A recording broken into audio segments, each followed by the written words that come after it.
kamikaze ground robots, ocean-going blue water naval drones, vintage aircraft reconfigured into drone motherships, Franken-SAM hybrid air defense systems. The list of military innovations that Ukraine has devised during its war against Russia is truly impressive, and it keeps expanding. From brand new high-tech systems to breathing new life into antiques, the country keeps finding new ways to take the fight to its much larger foe. As Ukraine intensifies its campaign of medium and long-range strikes in the territories occupied by Russia and deep inside the Russian heartland, it's been experimenting with ways to increase the range, stealth, and deadliness of these strikes. And now they're looking to the past, World War I specifically, to discover an ingenious way to repurpose an old technology, balloons. Only now, Ukraine is using them as drone motherships. The technology is smart, practical, and looks like it's going to be a serious thorn in the side of Russian air defenses. So here's how Ukraine is using balloons as drone launchers and why it's such a killer idea. In recent weeks, Russian logistics in the occupied territories have become a gauntlet for drivers. The M14 and H20 highways that connect the occupied territories of Crimea and Kherson, Zaporizhia, Donetsk, and Luhansk oblasts with the Russian mainland have become extensive kill zones.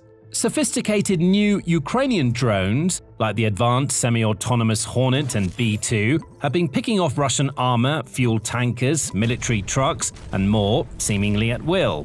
Ukraine would obviously like to expand this kill zone even deeper into Russian territory, but they're limited by the range of these mid-range drones, typically up to around 125 miles. So, the Ukrainian military has been exploring ways of extending the range by transporting drones like the Hornet deeper into Russian-controlled territory before launching them. And one of the most promising ways turns out to be via helium balloons, a cousin of the hot air balloon.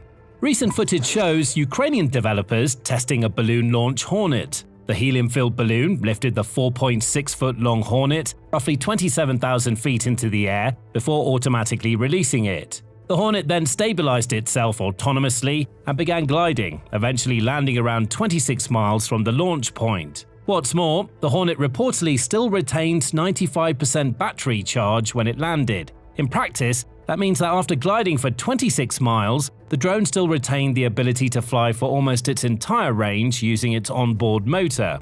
That changes the game. The exact operational range of the drone is still classified, but it's estimated to be about 93 miles while carrying a 9 to 11 pound total payload.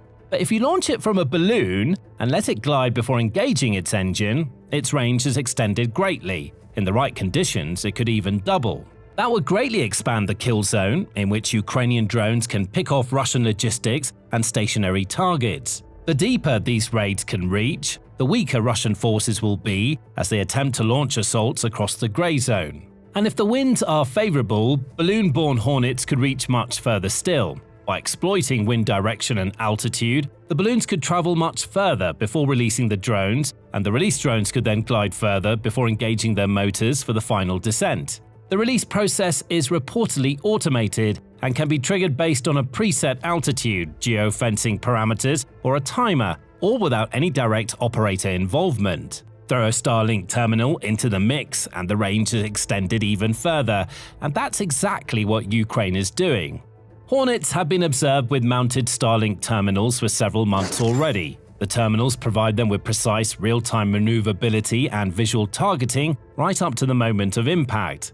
Now, the combination of balloon launch at high altitude, automated release, gliding, and Starlink guidance means that the range of the Hornet could theoretically be extended indefinitely. But even at shorter ranges, the balloon launch method provides another major benefit to Ukrainian operators: more power when it really matters. Because it spends much of its flight gliding when balloon launched, the Hornet can conserve most of its power for complex maneuvers as it approaches its target, and/or to rapidly increase its speed during the final phase of the strike. That should increase its explosive power and make it considerably more difficult to bring down. Now, as mentioned earlier, Ukraine has also been experimenting with other methods of launching drones from the air. These include launching from larger drones or from aircraft like the aged AN-28. But compared to these other systems, balloons offer another extremely useful advantage on the electronically saturated battlefield of 2026. greatly reduced detectability.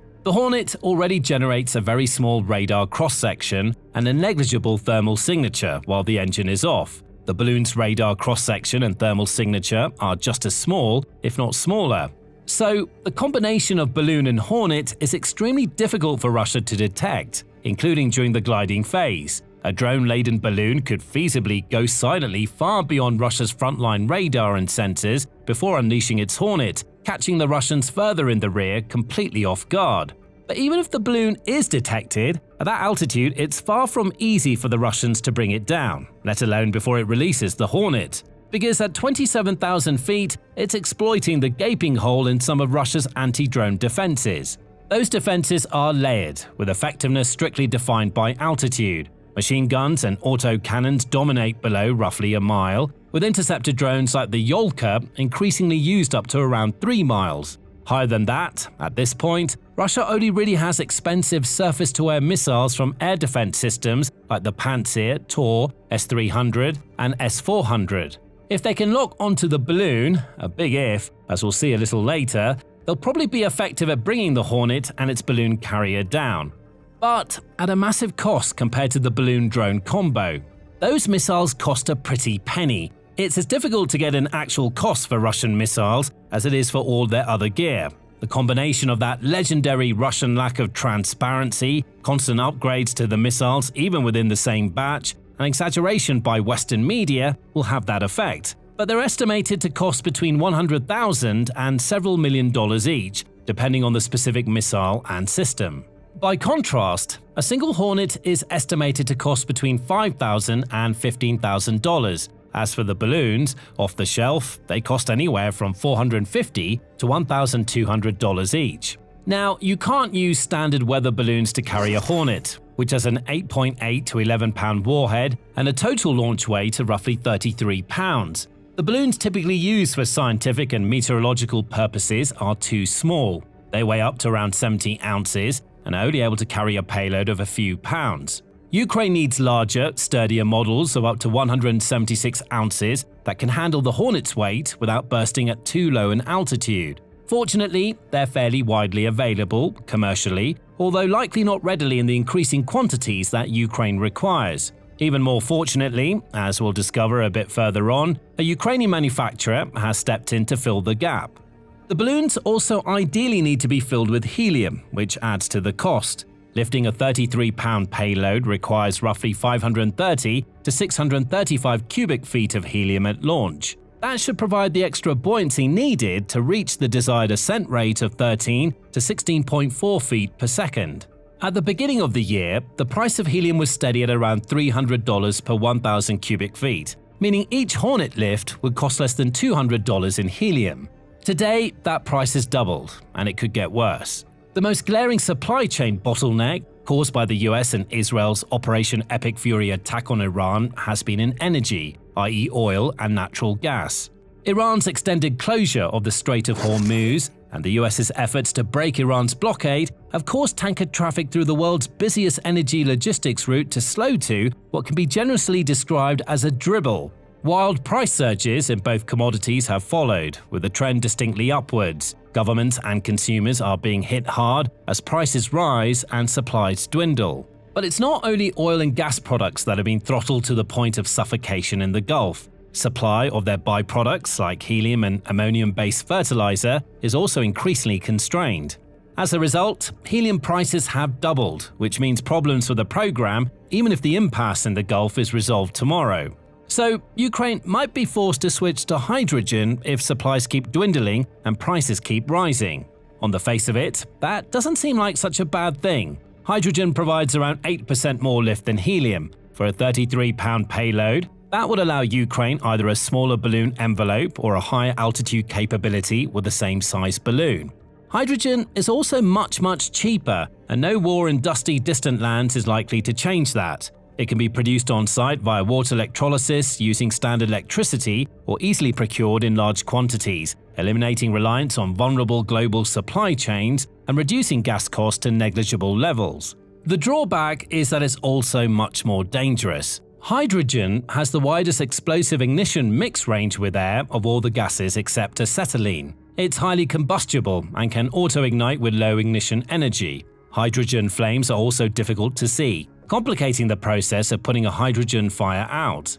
While it's much less dangerous in open areas because it rises rapidly and disperses before ignition, you have to be a lot more careful handling it, especially when filling a balloon carrying a highly explosive warhead. But whichever gas Ukraine uses to fill its balloons, the total cost of the balloon plus gas plus Hornet is going to be in the $8,000 to $20,000 range. Compared to $100,000 to $2 million for a Russian interceptor missile, the gulf in cost speaks for itself, and it's much quicker to make Hornets and balloons than to make a missile. That means as Ukraine scales up production and refines its operations, it's going to quickly become as unfeasible for the Russians to bring them down this way as it is for Ukraine or the US to bring down Shahed drones with Patriot or Iris-T missiles. If it isn't already, Russia's air defense missile stock is already believed to be seriously depleted. Important stories, pertinent facts, sharp analysis. That's what you'll find on The Military Show. So subscribe to the channel for daily updates and military deep dives. Now, put it all together, and the balloon launch drone seems like a solution that fits the problem so well that you wonder why no one's ever thought of it before. Well, as the old saying goes, necessity is the mother of invention. Having had the first major war in the age of high-tech warfare imposed on it, Ukraine has been compelled to find innovative solutions and rise to the challenge over and over again. To be fair, China has also been experimenting with balloon-launched drones, albeit at a different technological tier and for different purposes. Footage from late 2024, early 2025 shows that China has successfully tested high-altitude balloons as a platform for launching hypersonic drones such as its MD-19 and MD-2. These balloons are much larger than the ones Ukraine is using and lift the drones to near-space altitudes, roughly 12.5 to 18.5 miles, before release. Rather than leveraging the altitude to increase the range of mid-range drones, the intention here is to give these ultra-high-speed, longer-range drones a significant head start in altitude and potential energy before they ignite their engines. Chinese research institutes have also demonstrated the capability to deploy swarms of gliding micro-drones from a single large balloon. That's similar to how Ukraine is using balloons with the Hornet, but again using a much larger balloon. In the Chinese tests, a balloon with a 330-pound payload capacity released dozens of small, GPS-guided gliders designed for distributing sensing or saturation attacks. That's 10 times the capacity of the balloons Ukraine is using. The extra size gives the Chinese balloons much greater capacity, but with the trade-off of making them much more visible and thus easier to bring down. That said, it might sound counterintuitive, but bringing down a helium or hydrogen balloon isn't as easy as it looks. These aren't thin rubber party balloons that can be popped with a pin or cat's claw. The concept behind both is identical. The balloon is a sack filled with a highly buoyant gas that keeps it in the air. But professional balloons like the ones used by Ukraine and China are typically made from very thin, flexible material like latex, polyethylene, or mylar. You'd think that since these materials are still distinctly on the thin side, they'd be relatively easy to bring down with a strafe of machine gun fire from a fighter jet. But that's not necessarily the case. It can be tricky to bring them down, even with precision air-to-air missiles. You probably recall that Chinese spy balloon that drifted over the US a few years back and caused a major media frenzy. It was eventually sent tumbling to Earth by an air-to-air missile fired from a US F-22 Raptor jet. But back in 1998, Canada fired around 1,000 rounds of ammunition into a weather balloon and still failed to destroy it.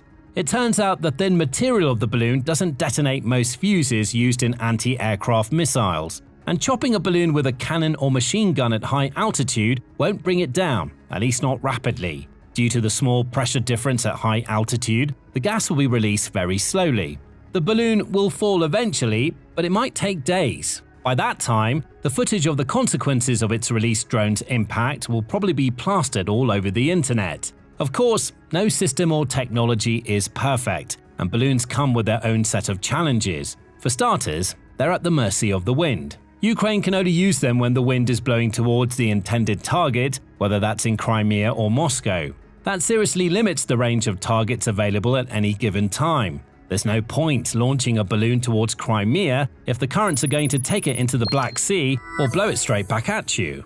Now, the wind patterns between Ukraine and Russia are highly seasonal and regional, with the flow shifting between westerly, i.e. toward Russia, and easterly northerly, i.e. toward Ukraine or south, depending on the month and latitude.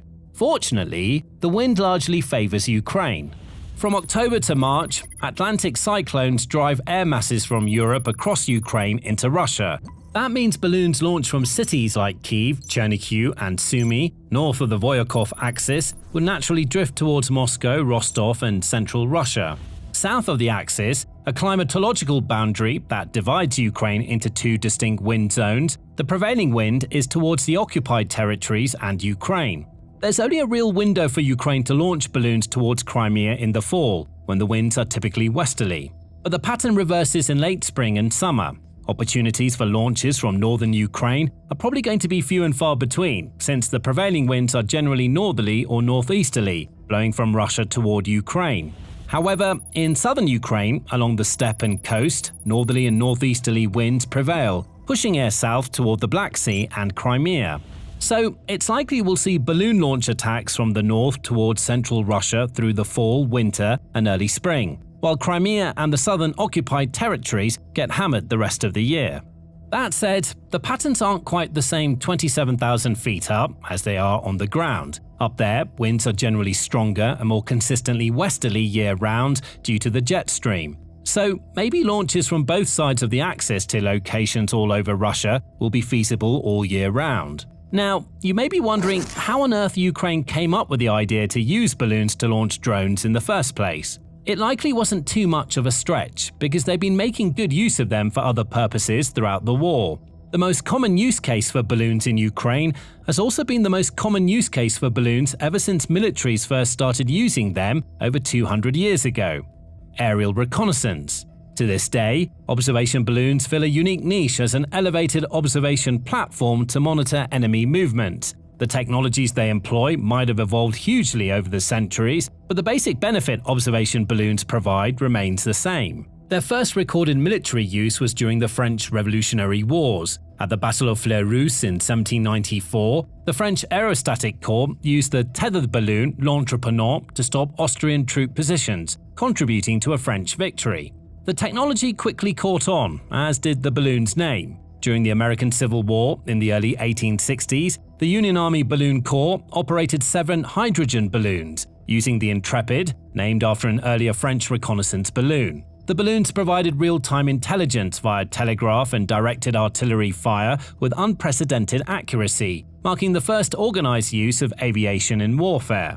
But World War I was really the golden age of military ballooning. Both sides deployed thousands of tethered observation balloons along the Western Front. They were so critical that shooting them down became a primary mission for fighter pilots, and observers in the balloons often bailed out with parachutes when the balloons were ignited by incendiary bullets. Today, Ukraine's observation balloons play the same role, but with electronics instead of humans, with or without parachutes doing the observing.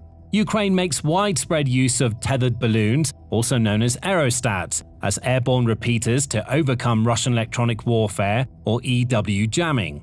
In essence, the balloons lift tactical radios to altitudes of 1,640 to 3,280 feet, extending secure communication ranges between ground units to beyond 60 miles. This allows commanders to control FPV drones and coordinate artillery even in deep valleys or urban areas where line of sight is blocked. Because the relay is airborne, it's less susceptible to ground-based jamming that typically disrupts low-lying signals. That can make a critical difference on the ground. During Ukraine's incursion into Russia's Kursk region in 2024-2025, for example, these balloons provided the only stable communication link for retreating Ukrainian units when ground networks were saturated or jammed. Ukraine also uses tethered balloons as persistent eyes in the sky for target triangulation. Equipped with direction-finding antennas, they can triangulate the location of enemy UAV operators by detecting their control signals from up to 56 miles away. This allows Ukrainian artillery to target the pilots rather than just the drones. Ukraine also uses drones for target triangulation, but unlike battery-powered drones that must return to base within hours, tethered balloons can loiter over a sector for up to a week, providing continuous video feeds and thermal imaging to monitor Russian troop movements and logistics hubs. Balloons can also handle heavy-duty EW and signals intelligent tasks that drones are too small to handle. For example, they can carry heavy sensors that intercept Russian radio communications and radar emissions, feeding data to artillery units for counter-battery fire. But Ukraine doesn't just watch the Russians with balloons, they're also using them for active EW. Some are equipped to broadcast spoofed GPS signals or jam Russian glide bomb guidance systems, degrading the accuracy of Russian airstrikes over key cities. Others are equipped with radar reflectors, creating ghost targets that mimic the signature of an aircraft or cruise missiles. That forces Russian air defense crews to fire those expensive missiles we discussed earlier at empty sky, revealing their positions and depleting their stockpiles. For nothing. As you can see, the humble weather balloon can be an extremely useful tool in the hands of an enterprising army. Ukraine has reportedly launched over 1,000 of them into Russian territory for a variety of purposes since the fall of 2025. With the prospect of thousands more to come, now featuring Hornet launching variants, locking down the supply chain is becoming increasingly vital. Fortunately, as mentioned earlier, a Ukrainian company has stepped up.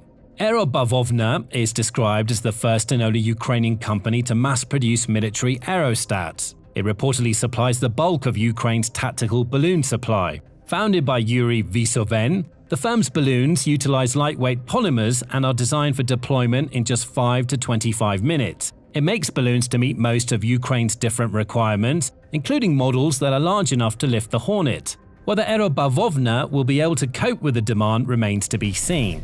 Sitting at the tip of a peninsula and stretching 40 kilometers long and between 4 and 12 kilometers wide, the Kinburn Spit doesn't look like vital territory at first glance, but it is.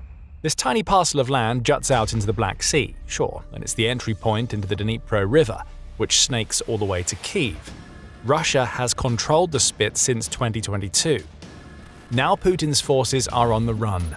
Tails have been tucked and tired Russian legs are carrying Putin's patsies as far from the Kinburn Spit as possible.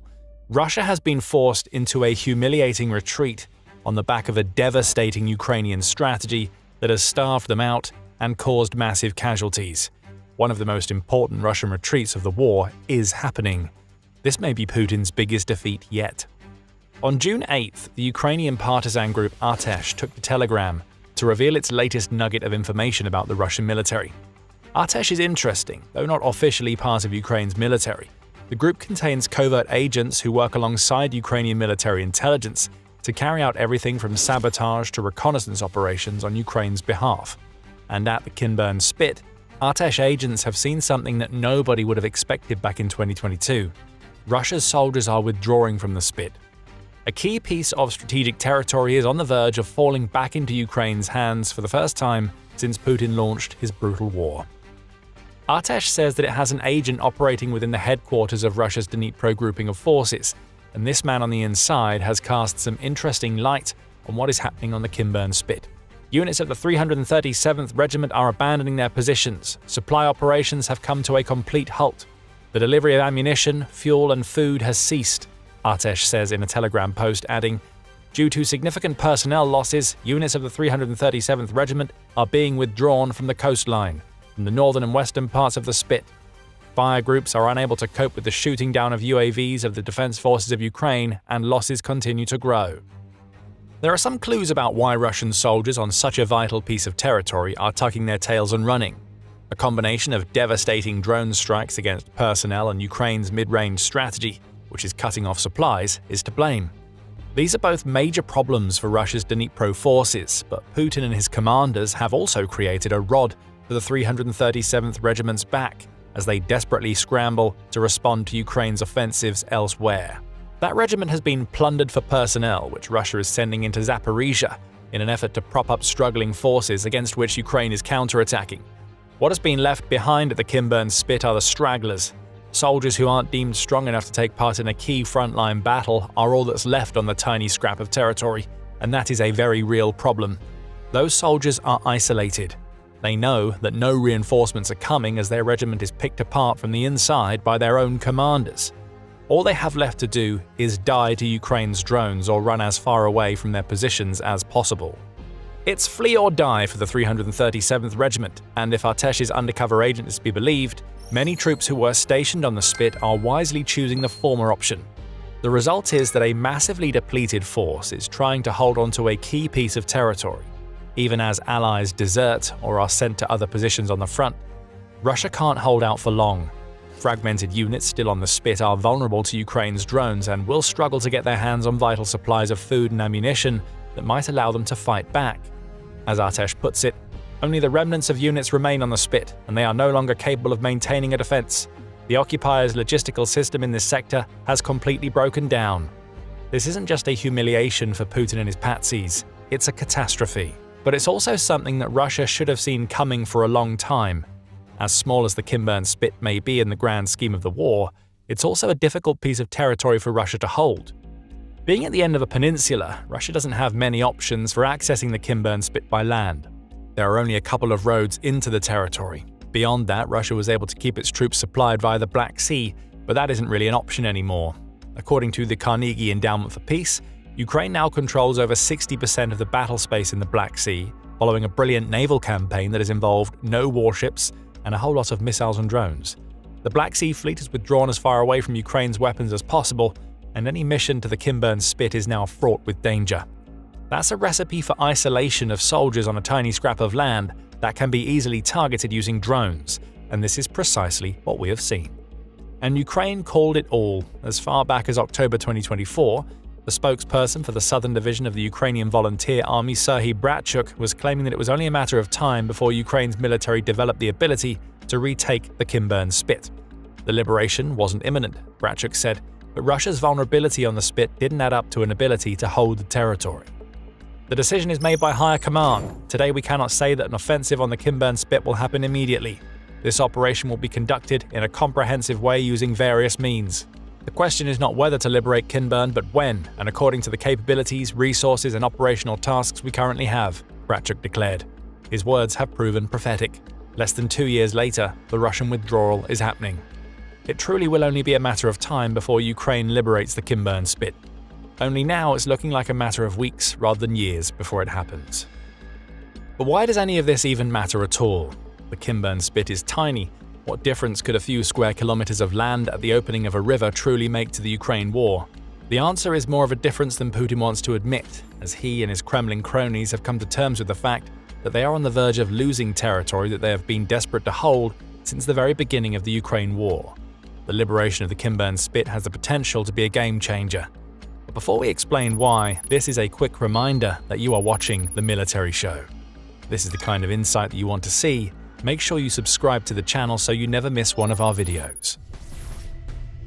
To understand the importance of the Kimburn Spit, we have to take a brief dive into its history over the last few years. As the Kyiv Post points out, Russian forces have occupied the Kimburn Spit since the early months of Russia's invasion in 2022, and up until now, they have proven very difficult to shake. Ukraine tried several times. Toward the end of 2022, Ukrainian commandos attempted an amphibious landing on the Spit, with the hope that they could use the narrow strip of land to flank the defensive positions that Russian soldiers were building on the occupied side of the Dnipro River. So we have some immediate strategic importance right off the bat, but it goes much deeper than that.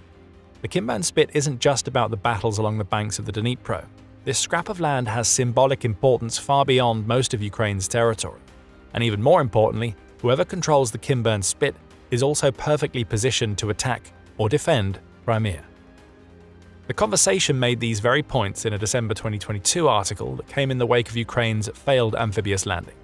It also noted the immediate strategic importance of the Spit, noting that control over this patch of land also grants control over access to the Black Sea via the Dnipro River, as well as access to the Ukrainian port of Mykolaiv. Russia has held that control for a long time.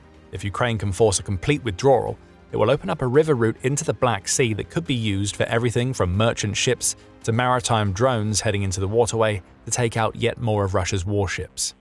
But symbolically, the region is just as significant. Battles have raged over the control of the Kimburn Spit for centuries. Russia took a clear interest in the Spit as far back as 1737. It managed to wrest control over it in 1788, following the two battles of Ochakov. While under Russian control, the Spit and the port over which it enabled control were launching pads for several major naval battles. All of this matters because we know that Putin is a man who loves to refer to history, or more accurately, the twisted version of history that he likes to use to justify his invasion of Ukraine. Putin has used his tenuous and self-serving grasp of history to claim that Ukraine was never a separate state and has always been a part of the Russian Empire. This is questionable at best.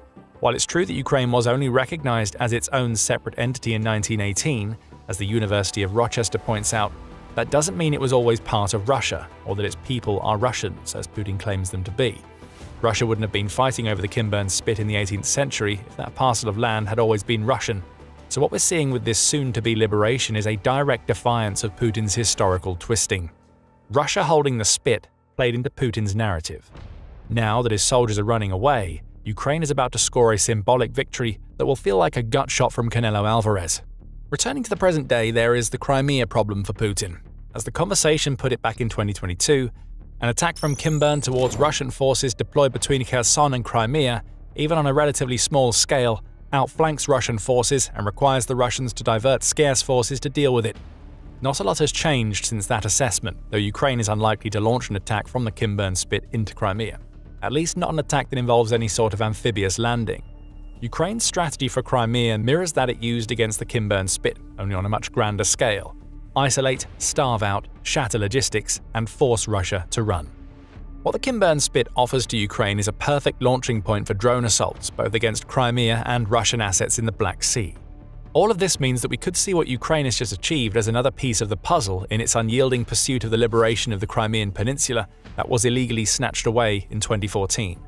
President Volodymyr Zelensky himself has even claimed that the Ukraine war started with Crimea and will end with Crimea.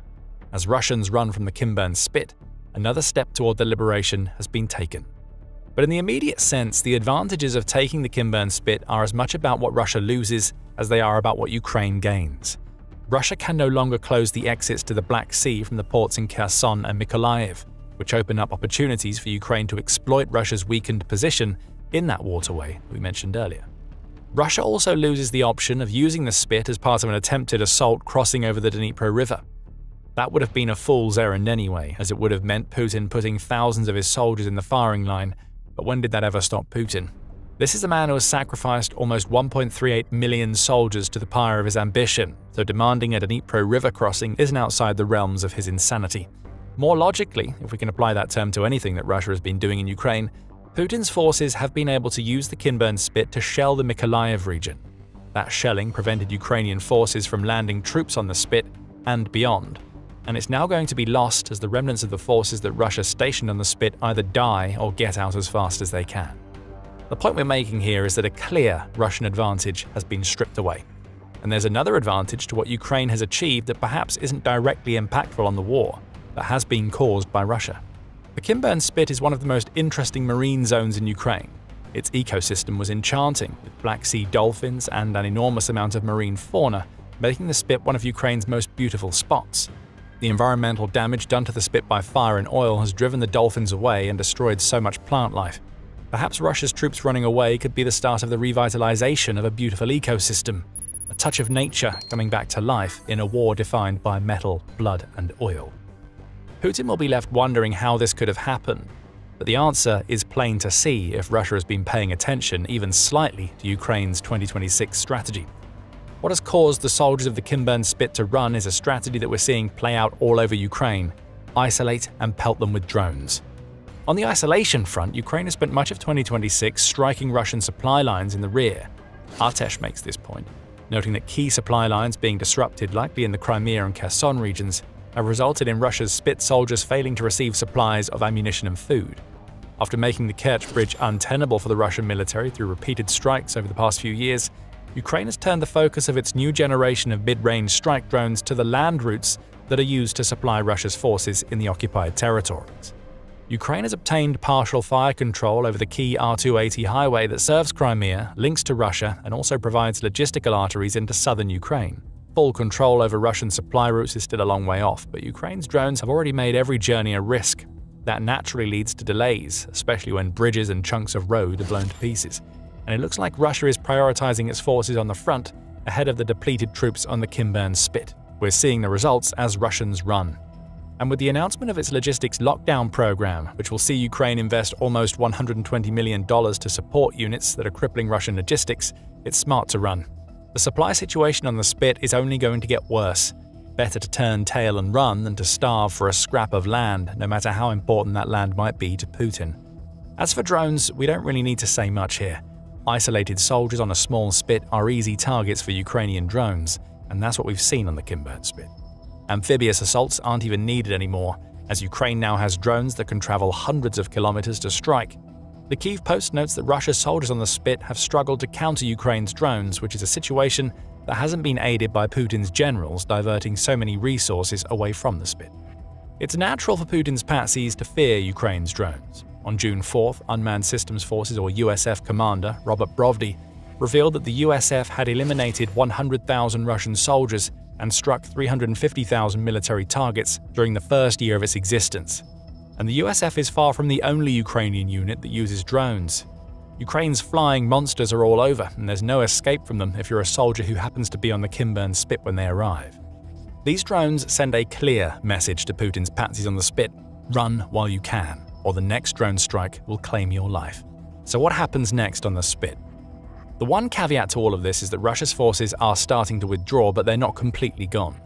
At least not yet. The spokesperson for Ukraine's Southern Defense Forces, Vladislav Voloshin, says that there are two roads running into the Kinburn spit, one paved and the other not, and Ukraine is working on gaining full fire control over those roads. The odds are that the control will come sooner rather than later, and when it does, any Russian soldiers on the spit will be screwed. Already starved of supplies, they will only be able to watch as Ukraine's drones destroy any convoys or supply trucks that attempt to reach them. If the soldiers don't leave, then Voloshin says Ukraine is happy to follow up fire control with more drone strikes. Of course, it would be very good if they left, but they are not going to leave. Therefore, effort will have to be made to destroy them and drive them out of the Kinburn spit, he says. The coming weeks and months are going to be painful for Russia's forces. Again, it's the same message: withdraw now or suffer later. There is still work to do, but Ukraine is willing to do it. And with the liberation of the Kinburn spit, Ukraine will also complete the de-Russification of the Mykolaiv Oblast. That will sting Putin almost as much as the cowardice of his own soldiers. 2026 is a year that has been defined by Ukraine liberating territory. On June 8th, the commander-in-chief of Ukraine's armed forces, Alexander Syrskyi, revealed that Ukraine has retaken around 600 square kilometers of territory from Russia during the first 5 months of the year. Now Russia is on the verge of losing more. Only this time it's territory that has direct ramifications for Putin's plans for the Black Sea and Crimea. The latter is one piece of Ukraine that Putin absolutely cannot afford to lose. But as Russian soldiers run from the Kinburn spit, the liberation of Crimea is closer now than it has been since 2014. On paper, Russia won the economic war against the West. After 4 years of the most aggressive sanctions ever aimed at a major economy, Moscow is still standing with a technically growing economy. The ruble went through a major dip and rebounded to levels close to those before the war. And Vladimir Putin keeps telling the world that time is on Russia's side. But here's what the paper doesn't show you. By the start of 2026, the liquid reserves in Russia's rainy day fund, the National Wealth Fund, the cushion built to absorb exactly this kind of shock, had been more than halved in dollar terms. Measured against the size of the economy, it had shrunk by roughly 2.4 times, and the federal budget deficit blew past the official plan by roughly 5 times. That's not the picture of a country that's adapted. That's the picture of a country burning through its savings to keep a war going, and quietly hoping nobody does the math. Today, we're doing the math, because beneath that stable surface, Russia is carrying 10 structural weaknesses. While none of them are likely to cause a total collapse, every single one of them is getting worse, and several of them feed each other. Number 1. The budget, or lack thereof. Let's start with the money, because everything else flows from it. In 2021, the year before the invasion, defense and internal security ate up about 24% of Russia's federal budget. By 2025, that figure had climbed to about 40%. The exact number is difficult to determine because Russia keeps classifying spending on defense projects. In fact, some sources suggest that classified spending is at least as much as nominal spending. For example, in just the first 3 quarters of 2025, a staggering 7 trillion rubles, roughly $88 billion, was allocated to these closed budget items. That represented a massive 39% increase compared to the same period the year before. Now, look at the income side, and that's where Russia is truly in trouble. Russia built its 2025 budget, assuming oil would sell at around $70 a barrel, but it actually averaged $58. The government also bet on a weaker ruble to pad its revenue, but the ruble stayed stubbornly strong. The result is that oil and gas revenue fell by nearly a quarter year on year, while spending kept climbing. So Moscow did what any government drowning in red ink does. It rewrote the budget, even twice in a single year. The deficit still ballooned to 5.6 trillion rubles, about 5 times what was planned.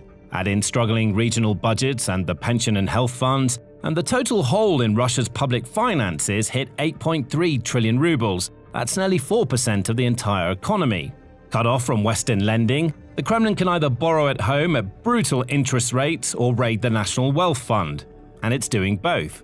While the fund is half gone in dollar terms, and that's even after record-high gold prices help prop up its value. The situation is so bad that the government was forced to propose a reduction in military spending for 2026. According to SIPRI, this measure is also likely to be amended to increase the budget. But all this does is further show why Russia is slowly being drained of money. It can't keep up its economic growth, and yet it needs to continue funneling more money into the military in order not to be seen as weak or attempt to make progress. Eventually, it's going to be a lose-lose situation. Number 2. The dependence on China. The second issue stems partially from the first, concerning Russia's economy, because when Europe piled on with sanctions, Russia was forced to find other vendors. China proved to be a willing partner. In 2025, China took around 30% of everything Russia exports, up from 16% before the war. It supplied roughly 35% of Russia's imports. And in the categories that actually keep a war economy running, like machinery, industrial equipment, and spare parts, China's share has climbed as high as 90%. All you need to do is look at the car market to see the takeover in real time. In 2019, Chinese brands made up just 2% of new cars sold in Russia. By 2025, they accounted for slightly more than half. Western automakers walked out, Russia's own production collapsed, and Beijing filled the vacuum. Even the aforementioned National Wealth Fund now leans on China, as the Chinese yuan makes up close to 60% of its liquid reserves. But the relationship is wildly lopsided, as trade with Russia is barely 3% of China's exports. For Beijing, Russia is a minor customer. For Moscow, China is the whole game, and China knows it. So Beijing dictates terms. It demands steep discounts on Russian oil and coal, up to 50% of the price Russia used to charge Europe. It also drags its feet on the gas pipelines Moscow is desperate to build, like Power of Siberia 2, hedging on providing complete details on financing the project on its end. Even after a meeting between Russian President Vladimir Putin and Chinese President Xi Jinping, and saying that it understands Russia's need to expedite the project, China didn't provide an updated timeline. China also refuses to invest in Russian production or hand over advanced technology.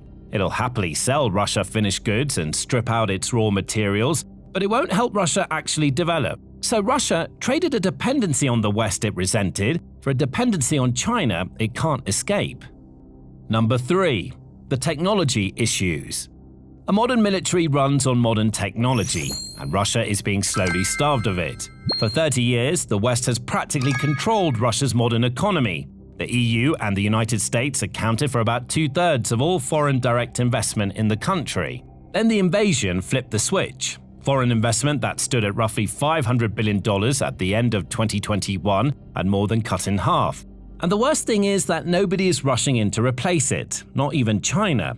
Most imports from China are unrelated to direct military operations. Sure, China has been selling drones in droves, but it's also supplied commercial drone models used by Ukraine, playing both sides for its economic benefit. The combination of a stagnating economy and dependence on a partner that doesn't allow advanced technology exports means that Russia is slowly losing its status as one of the most technologically advanced countries. Russia spends barely 1% of its economy on research and development, compared to 3.3% in the United States or nearly 5% in South Korea. And given that this could mean less and less money each year, Russia is falling further behind, with a big chunk of what little it does spend going straight to the military, not the civilian economy. Then there's the fact that Russia is also losing access to one of its main abilities to fund growth, as Ukraine has been hammering Russian oil refineries with long-range drone strikes. In a normal country, you fix the damage and restart. But Russian refineries are also stuffed with Western equipment, leftovers from decades of importing technology it didn't have. And the spare parts are sanctioned, so plants that get hit can't get the components or the servicing to come back online quickly. A single drone can take a refinery offline for weeks, choking the domestic fuel supply and forcing the state into costly emergency interventions. Number 4. The worker black hole. Even if Russia could manage to fix all its oil refineries and re-establish all trade lines to the world, chances are it couldn't really service them in time. That's because the country has one of the most paradoxical demographic issues, a low unemployment rate of only 2.1% in late 2025. While this would sound like an economic boon to the uninitiated, it's actually the opposite. Most Western countries have had unemployment rates ranging from around 6.4% for the past 4 years. As a quick reminder, the unemployment rate is calculated by dividing the number of unemployed people by the total number in the labor force, then multiplying the result by 100. And sure, the world was hit by a major pandemic, but the unemployment rate actually dropped from pre-COVID levels. But Russia has somewhere between 1.5 and 2 million unfilled jobs, and there simply aren't enough workers to go around. Worse yet, the reasons are stacking on top of each other. For one, the population is aging fast, as there are roughly 7.5 million more Russians in their 60s than in their 20s. The big generations are retiring, and the small generations born in the chaotic 1990s can't step in to replace them in large numbers. The war made the issue dramatically worse. Hundreds of thousands of working-age men were pulled into the army or killed at the front. Hundreds of thousands also fled the country to avoid mobilization. And these were often the IT specialists and engineers with the means and skills that Russia needed. And the Kremlin's crackdown on migrants slammed the door on the labor that used to fill the gaps. Then there's an issue where the country is so strapped for soldiers to send to the front line that it continues boosting conscription bonuses. In 2025, some of the regions reported that a yearly wage for a new contract soldier with the initial bonus would be 4.5 times higher than the average yearly salary. And this triggers a chain reaction. High wages in the military mean too few workers elsewhere, which means wages spiral upward faster than productivity, which feeds inflation. So there aren't enough people for Russian jobs, and yet those jobs that exist don't pay for the things Russia needs. The non-essentials market, like the automotive industry, is a great indicator here. In the second half of 2025, Russian car makers Avtovaz, Kamaz and Gaz were so squeezed by truck sales falling by half that they cut back to a 4-day work week. This only means that the workers are making less money and the cycle continues. Number 5. The demographic death spiral. That worker shortage connects directly to the darkest number in this entire report. Russia has had a shrinking population for most of the last 3 decades. The fertility rate hit a low in the 1990s and never truly recovered for long enough to matter. It went from a historic low of 1.16 in 1999 to a so-called high of 1.78 in 2015 and then slumped back down to 1.4 in 2023. Immigration used to bridge the gap, but even that stopped working as the net migration turned negative in 2022. The country is simply getting smaller with lower fertility rates and more people leaving the country than coming in. Then came the war. Independent estimates, piecing together public records, put the number of Russian soldiers killed at the front at least 220,000 by May 2026. The last time Russia's defense ministry published a death toll was September 2022, when it claimed fewer than 6,000 had died. The gap between the propaganda and the graveyards is enormous, and the Kremlin keeps the real figures confidential so you can't see it. So what's the Kremlin's answer? Not the kind of policy that might actually work. Instead, it makes financial incentives for pregnant schoolgirls, new restrictions on abortion, and crackdowns on the very migrants the economy can't survive without. This is the spiral. The war kills working-age men. Fewer men mean fewer workers and fewer fathers. Fewer fathers mean fewer children. Fewer children means an even smaller workforce a generation from now. The war is essentially removing Russia's future. The war is also far from over and is increasingly starting to impact Russians in large cities, which brings us directly to the next point. But before we do that, make sure you're subscribed to the Military Show for more daily analytics like these. We track everything in global geopolitics, so you stay informed. Number 6. The veterans who came home violent. Now, some of the soldiers do come home, and for a growing number of Russian communities, that's its own catastrophe. Russia filled its ranks in part by recruiting convicted criminals straight from prisons with the promise of a pardon. It threw traumatized, often brutalized men into the meat grinder, then sent the survivors back into civilian life with no real support, no rehabilitation, and a pardon in their pocket. The result is exactly what you'd expect. According to tallies by the independent outlet Vyurtska, veterans returning from Ukraine had killed or seriously injured more than 1,000 people back home by late 2025, with at least 551 killed. And those are only the documented cases. The crime data backs it up, as 2024 saw the highest number of serious crimes in Russia in 14 years, and the trend kept climbing into 2025. The violence clusters are also where you'd expect, in the regions bordering Ukraine, and increasingly in some of Russia's ethnic minority regions. This is poison for the Kremlin in a way sanctions never could be. The Russian army has always been an object of national pride. Now ordinary Russians are watching pardoned killers walk their streets and reading accounts of commanders torturing their own men and sending the wounded back to die. The myth of the heroic soldier that Russia is so desperate to publicize is curdling into fear. And the state has essentially done nothing. No serious rehabilitation program, no tougher sentencing, because acknowledging the problem means acknowledging the war created it, and the tightened budget means there's not enough money to create far-reaching government programs for mental health. Even the newly established Defenders of the Fatherland State Fund, which is supposed to provide psychological counseling, has a very limited scope and doesn't help the people who need it most. With more and more soldiers returning home, the public is becoming aware of just how problematic the war has become, which directly ties into the next problem. Number 7. War fatigue breaking through. Now, more and more people have gotten tired of the war, and the constant propaganda from the Kremlin is no longer enough to contain that dissatisfaction.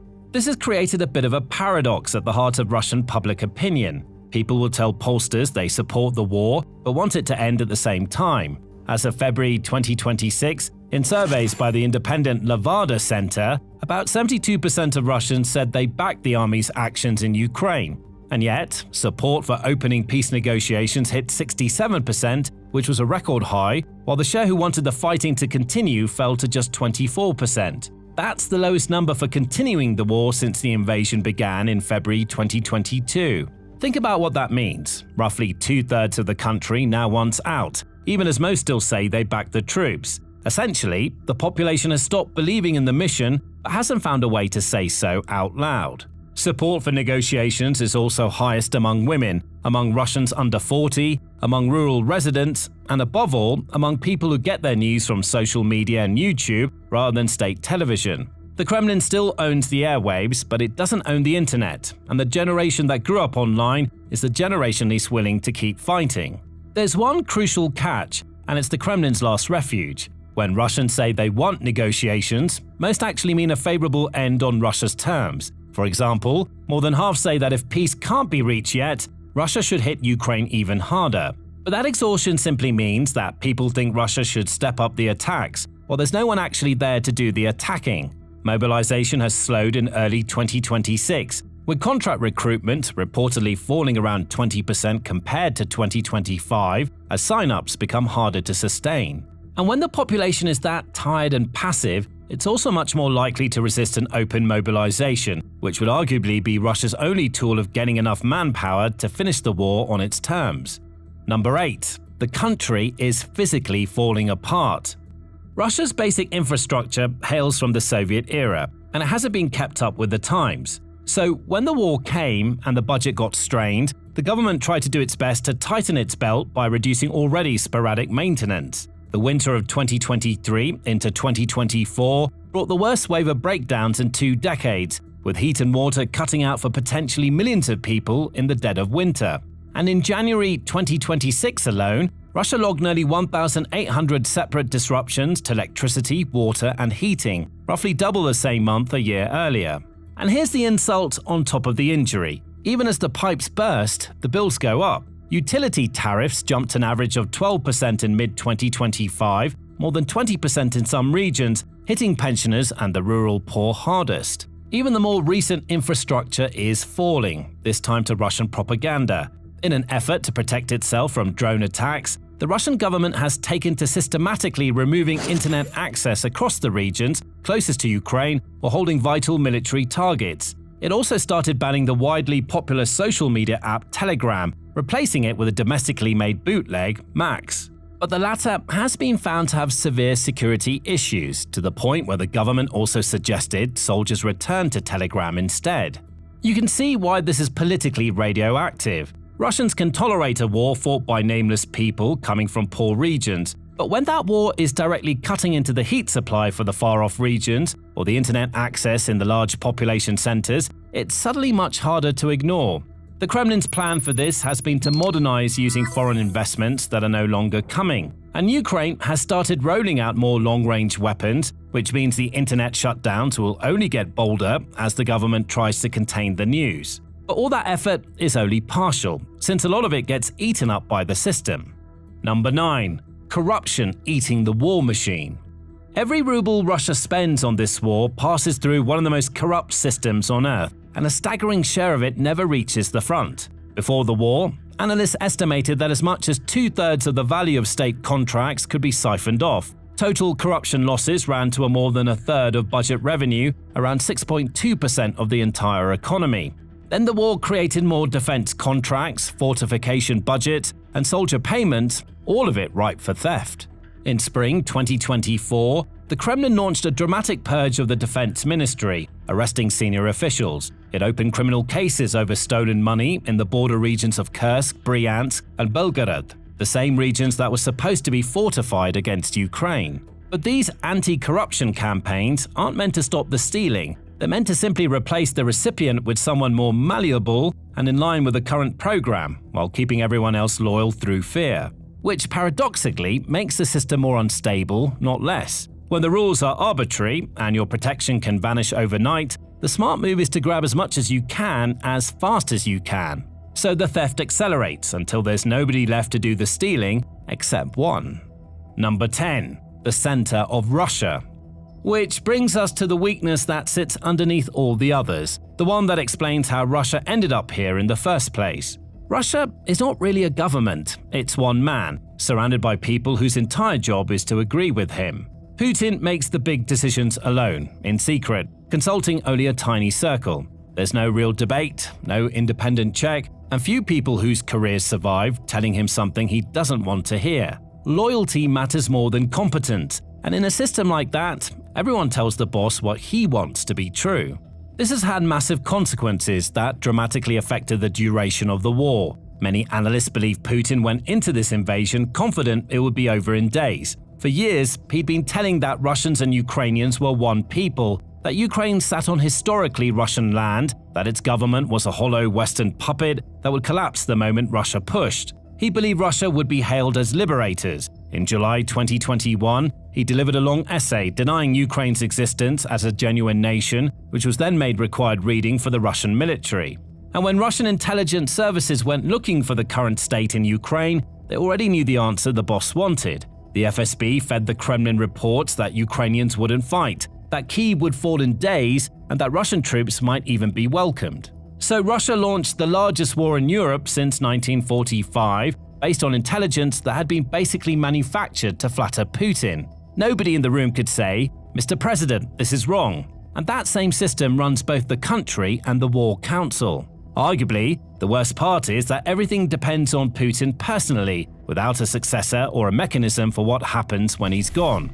On May 9, 2026, Russian President Vladimir Putin stood in Red Square to mark Victory Day, arguably the most sacred date on Russia's political calendar. But the celebration of the 81st anniversary of the defeat of Nazi Germany was very different from the previous years.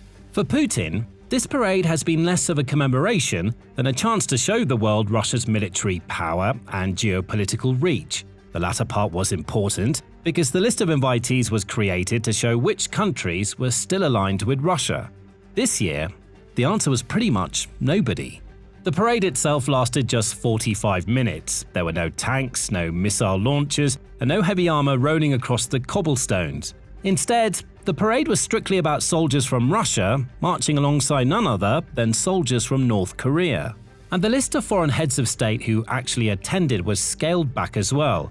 Only Malaysian King Sultan Ibrahim Iskandar, Laotian President Thongloun Sisoulith, Kazakhstan President Kassym-Jomart Tokayev, Uzbekistan President Shavkat Mirziyoyev, and Belarus authoritarian leader Alexander Lukashenko attended the festivities in the Russian capital.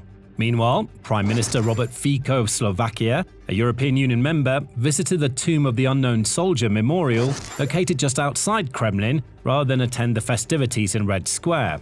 Just 3 years earlier, in 2023, all 5 Central Asian presidents had traveled to Moscow to stand beside Putin. They did it again in 2024 and again in 2025. For 2026, the invited Armenian Prime Minister told Putin a month in advance that he was too busy because he was campaigning at home. Those empty spaces beside Putin are silently telling a story the Kremlin desperately doesn't want you to see.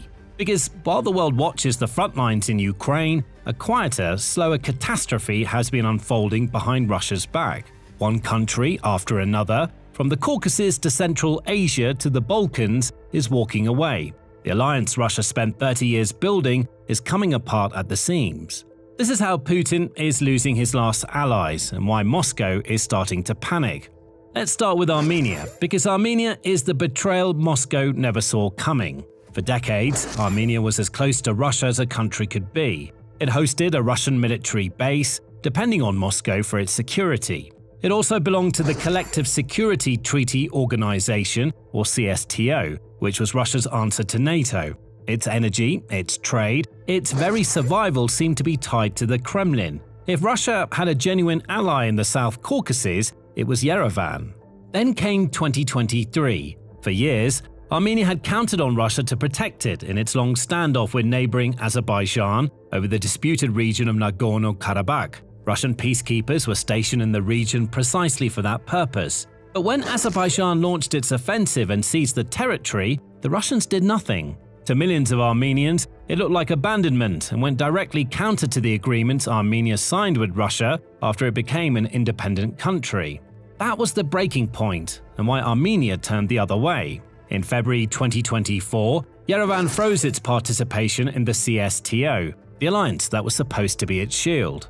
Note the terminology froze. Armenia hasn't formally torn up the treaty, but it stopped showing up, stopped paying its share in funding it, and worst of all, it stopped pretending the alliance means anything. Prime Minister Nikol Pashinyan began turning west, toward the European Union and the United States. He started buying weapons from France and India instead of Russia, and in 2026, he started looking toward other alliances for military defense. Armenia hosted the European Political Community Summit in Yerevan. Dozens of European leaders flew in. Among them were French President Emmanuel Macron and Ukrainian President Volodymyr Zelensky, the first Ukrainian president to set foot in Armenia in 24 years. So Armenia, which was arguably a former Russian client state, rolled out the red carpet for the leader Russia is trying to destroy.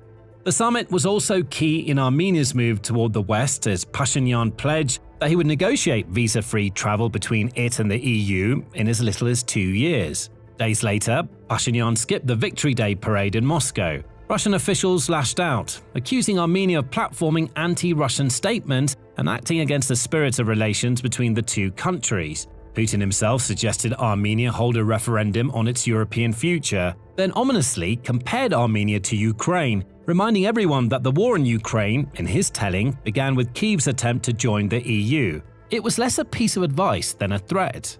But here's what should worry Moscow most. In late May, US Secretary of State Marco Rubio landed in Yerevan, and alongside Armenian Foreign Minister Ararat Mirzoyan, he signed a charter on comprehensive strategic partnership between the United States and Armenia. This started a framework for an agreement on something called the Trump Route for International Peace and Prosperity, or TRIP. Basically, this would be a transit corridor that went through both Armenia and Azerbaijan, forming the basis for a peace agreement between the two nations, something that Russia hasn't been able to manage for a decade. Even worse, TRIP also gives precedence to projects that process and export mineral ore mined in Armenia within the country, rather than shipping them to China. This could cut off both Russia and China from precious resources and give NATO access to vital transport infrastructure that connects Central Asia and Europe. In one fell swoop, Russia lost not only an ally but also part of its control over the Caucasus, access to minerals, and part of its ability to transport goods across Central Asia, or at least dictate where those goods go.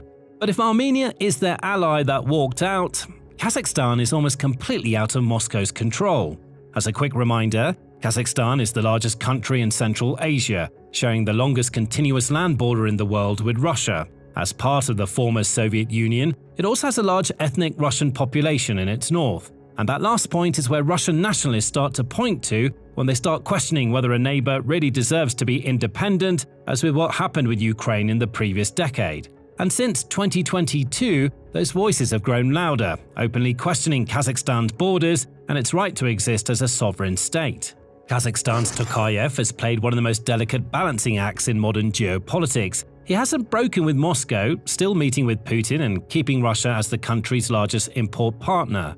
But that figure only stands for imports. On the other end, Tokayev has quietly refused to follow the Kremlin into the abyss. Kazakhstan has never recognized Russia's puppet republics in eastern Ukraine, citing international law. It rejected deeper military integration under the CSTO, and it's worked carefully to avoid becoming a giant loophole for Russia to dodge Western sanctions. Instead, Kazakhstan's export trade is focused on China and Italy. At the same time, the country has tried to make closer ties to Turkey, signing a deal in 2022 to assemble Turkish drones under license. The country also introduced the TIMAS 8x8 in autumn 2025, an IFV that combines Turkish and Chinese designs, completely bypassing Russia as a military supplier. Meanwhile, the chairman of Kazakhstan's Association of Defense Industry Enterprises, which oversees the country's military-industrial complex, said that NATO standards were more modern and safer. And there's also the geopolitical posturing, where in a 2023 meeting with Putin and other vital Russian officials, Tokayev pointedly delivered part of his speech in Kazakh rather than the traditional Russian. In response to all of this, Russia abruptly halted the flow of Kazakh oil to Germany through the northern branch of the Druzhba pipeline. This route was feeding the strategically critical Schwedt refinery, which supplies the fuel for Berlin and the surrounding region. Moscow blamed vague technical reasons, which almost nobody believed. Germany had alternative supply options available, though the move created concerns for the Schwedt refinery. But Kazakhstan doesn't have the infrastructure to pipe the oil independently. The message was simple: cross us and we can hurt you. But here's the twist. The leverage runs both ways now. A court at the Astana International Financial Center cleared the way for Ukraine's state energy company, Naftogaz, to pursue around $1.4 billion in Gazprom assets, which was the first time any foreign court had publicly authorized enforcement of that arbitration award on another country's soil. Now, in fairness, Kazakhstan's government quickly distanced itself, with its justice ministry insisting it wouldn't actually enforce the ruling, calling that particular court extraterritorial. So Tokayev is not about to declare open war on Moscow, but pause on the fact that the ruling happened at all. A few years ago, the idea of any court inside a Russian allied state siding with Ukraine against Gazprom would have been unthinkable. Then there's Azerbaijan, a country that on paper had every reason to stay friendly with Moscow. The turning point here began on Christmas Day in 2024. Azerbaijan Airlines Flight J28243, an Embraer passenger jet flying from Baku to the Russian city of Grozny, was crippled in midair and crashed near Akhtau in Kazakhstan, killing 38 passengers. The cause, according to Azerbaijani officials and a growing body of evidence, was an accidental strike by a Russian surface-to-air missile. The missile was reportedly fired during a drone interception operation over Grozny and exploded near the aircraft. The damaged plane was even reportedly denied permission to land at Russian airports and sent across the Caspian Sea, where it went down.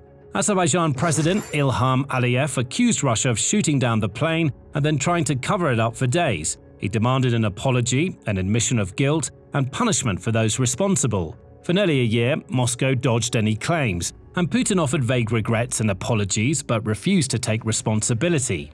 That was until October 2025, when Putin finally admitted in a face-to-face meeting with Aliyev that Russian air defenses were to blame. By then, the damage to the relationship was done.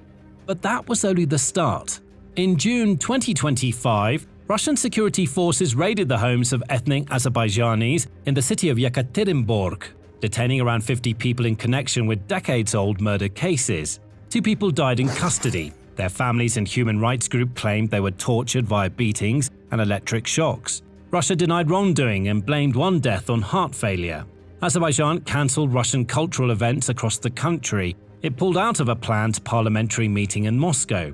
And then it did something almost unheard of for a supposed partner of the Kremlin. Azerbaijani police raided the Baku offices of Sputnik, Russia's state propaganda outlet, detained its journalists, and accused some of them of being undercover Russian intelligence agents.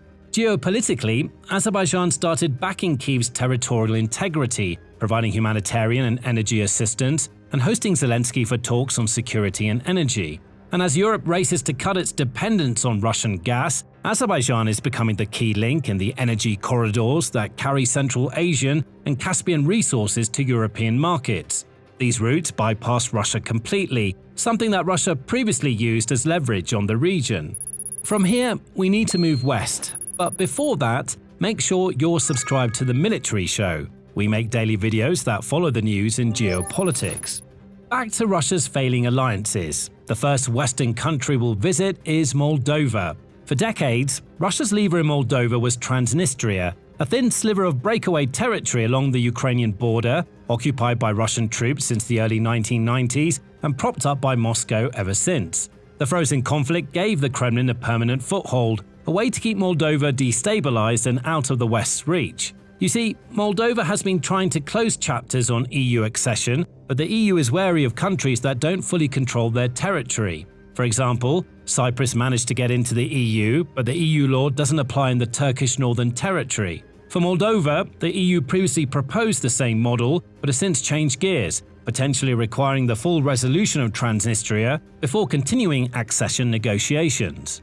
So, Moldova has changed the game. Instead of endless negotiations over Transnistria's special status, the government in Chisinau has shifted to a quiet strategy of reintegration. It stripped away the special tax and custom privileges that Transnistrian businesses enjoyed and slowly pulled the region into Moldova's own economic and legal system. And the European Union is backing the approach. The EU's foreign policy chief, Kaja Kallas, has gone so far as to say the withdrawal of Russian troops from Transnistria should become part of Europe's demands on Moscow. For the Kremlin, this is a slow-motion disaster. Moldovan and European officials accused Russia of trying to interfere in Moldova's 2025 parliamentary elections, so the pro-European President Maia Sandu and her allies held on. Moscow went back to its playbook of trying to exert pressure on countries demographically, so Putin signed a decree making it far easier for residents of Transnistria to obtain Russian passports, waiving the usual residency, language, and history requirements. It's a tactic Russia has used before in occupied Ukraine and Georgia's breakaway regions, manufacture citizens, then claim the right to protect them and send troops in. But this time, there's another goal in play. The Moldovan president warned that the most likely purpose of the newest wave of mass passportization isn't protection, but recruitment.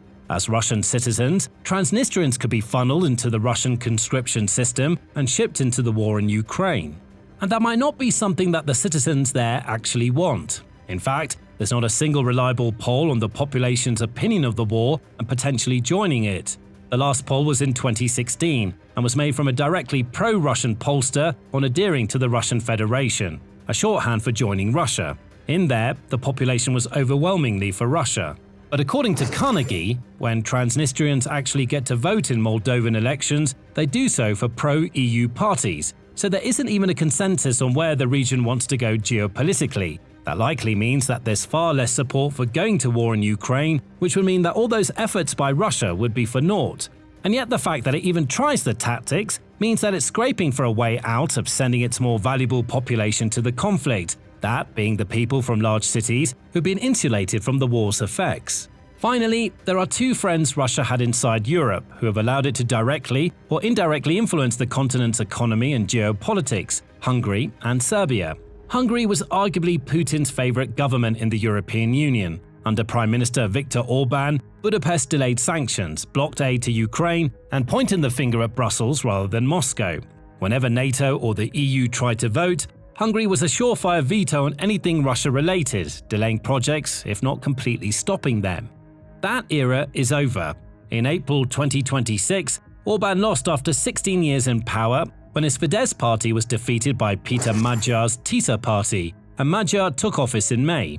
Nearly immediately, his government has begun steering Hungary back toward the European mainstream. It dropped objections to a major EU financial package for Ukraine and summoned the Russian ambassador after strikes hit Hungarian-populated areas of western Ukraine. Magyar also announced a war on corruption, specifically the systems used by the former Orban government. He even went so far as to start moving toward replacing the country's president, who was appointed during Orban's rule. Geopolitically, Hungary is also weaning off its ties to Russia, starting with oil and gas imports. While Magyar directly stated that he can't see Hungary being completely independent from Russia, as Russian energy is consistently the cheapest, he posited 2035 as a cutoff for finding new sources. And then there's Serbia, perhaps the most telling case of all.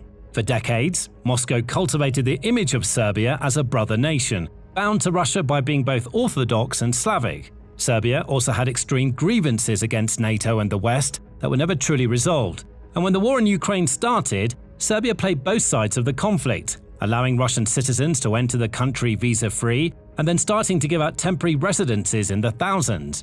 By the end of 2023, it was estimated that 200,000 Russians were in the country, and by 2025, 64,000 of them had obtained residence permits to start their own businesses and continue their lives in a country that has close ties to the EU.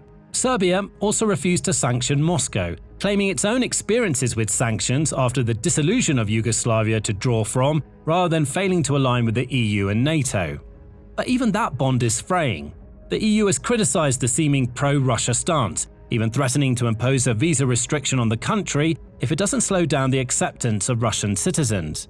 And in an interview with Politico, on the sidelines of a security summit in Prague, the Speaker of Serbia's parliament and former Prime Minister, Ana Brnabić, was asked point-blank whether Serbia could really keep claiming brotherly ties with Putin while pursuing EU membership. She insisted Serbia shares the European Union's values, condemns the war, and supports Ukraine's territorial integrity. The relationship between Serbia and Russia was even outright denied as brotherly. The country has also exported $920 million worth of weapons and munitions to Ukraine, albeit indirectly through third parties like Bulgaria and Czechia. When pressured to stop exports, the Serbian president announced that it would halt them, but seemingly reversed course mere months later, continuing to export to European partners and not bothering to ask where the weapons and munitions end up. While the amounts here are paltry compared to US and other NATO exports, Serbia has a significant arms industry that follows Yugoslav templates, which itself is modeled after the Soviet Union. This means Serbia actually produces munitions like the 122 and 152mm rounds, which Ukraine can use in its most numerous armored vehicles, rather than the 155mm standard adopted by NATO. Additionally, Serbian munitions are much cheaper than those in the West, meaning that more of them can become parts of weapons packages from European nations. And then you have Russian news outlets claiming that Russia was betrayed by a relatively insignificant nation with a population of barely 7 million, one that isn't geographically close to Russia, is not historically aligned with the Soviet Union, and has been an EU candidate for nearly 15 years at this point. When you have to go to such lengths to characterize alliances, it goes to show just how isolated Russia is in global geopolitics. So let's step back and look at the whole board. Armenia is walking into the arms of Washington.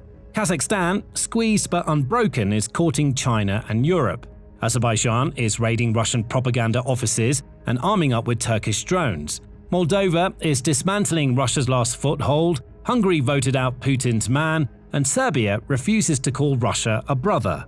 The war in Ukraine, which Putin launched in part to reassert Russia's dominance over its old empire, has done the exact opposite. It shattered the myth of Russian power and made Russia a non-starter for global geopolitical alliances. Russia has been fighting two wars against Ukraine. One is the war you can see, with all the missiles, the trenches, and the drone footage keeping it in the daily spotlight. But the other one is quieter, cheaper, and in many ways more ambitious. It's the war for what Ukrainians believe, and the war fought by people who carry no rank insignia and leave no official record. And that second war has been quietly testing Ukraine's will to fight, or at least it did until 2023. Today, that war has arguably failed, and the strategies that Russia used are now being turned against its own people. To understand where we are, you have to start with 2014 and an army that was never supposed to be there. In July 2014, Russian state television Channel 1 broadcast what it described as a refugee testimony.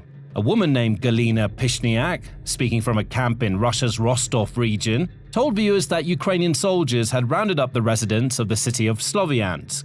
In the main square, where she dubbed Lenin Square, they had taken a 3-year-old boy, the son of a local pro-Russian militiaman, and they had crucified him, nailing him to a board like a public execution.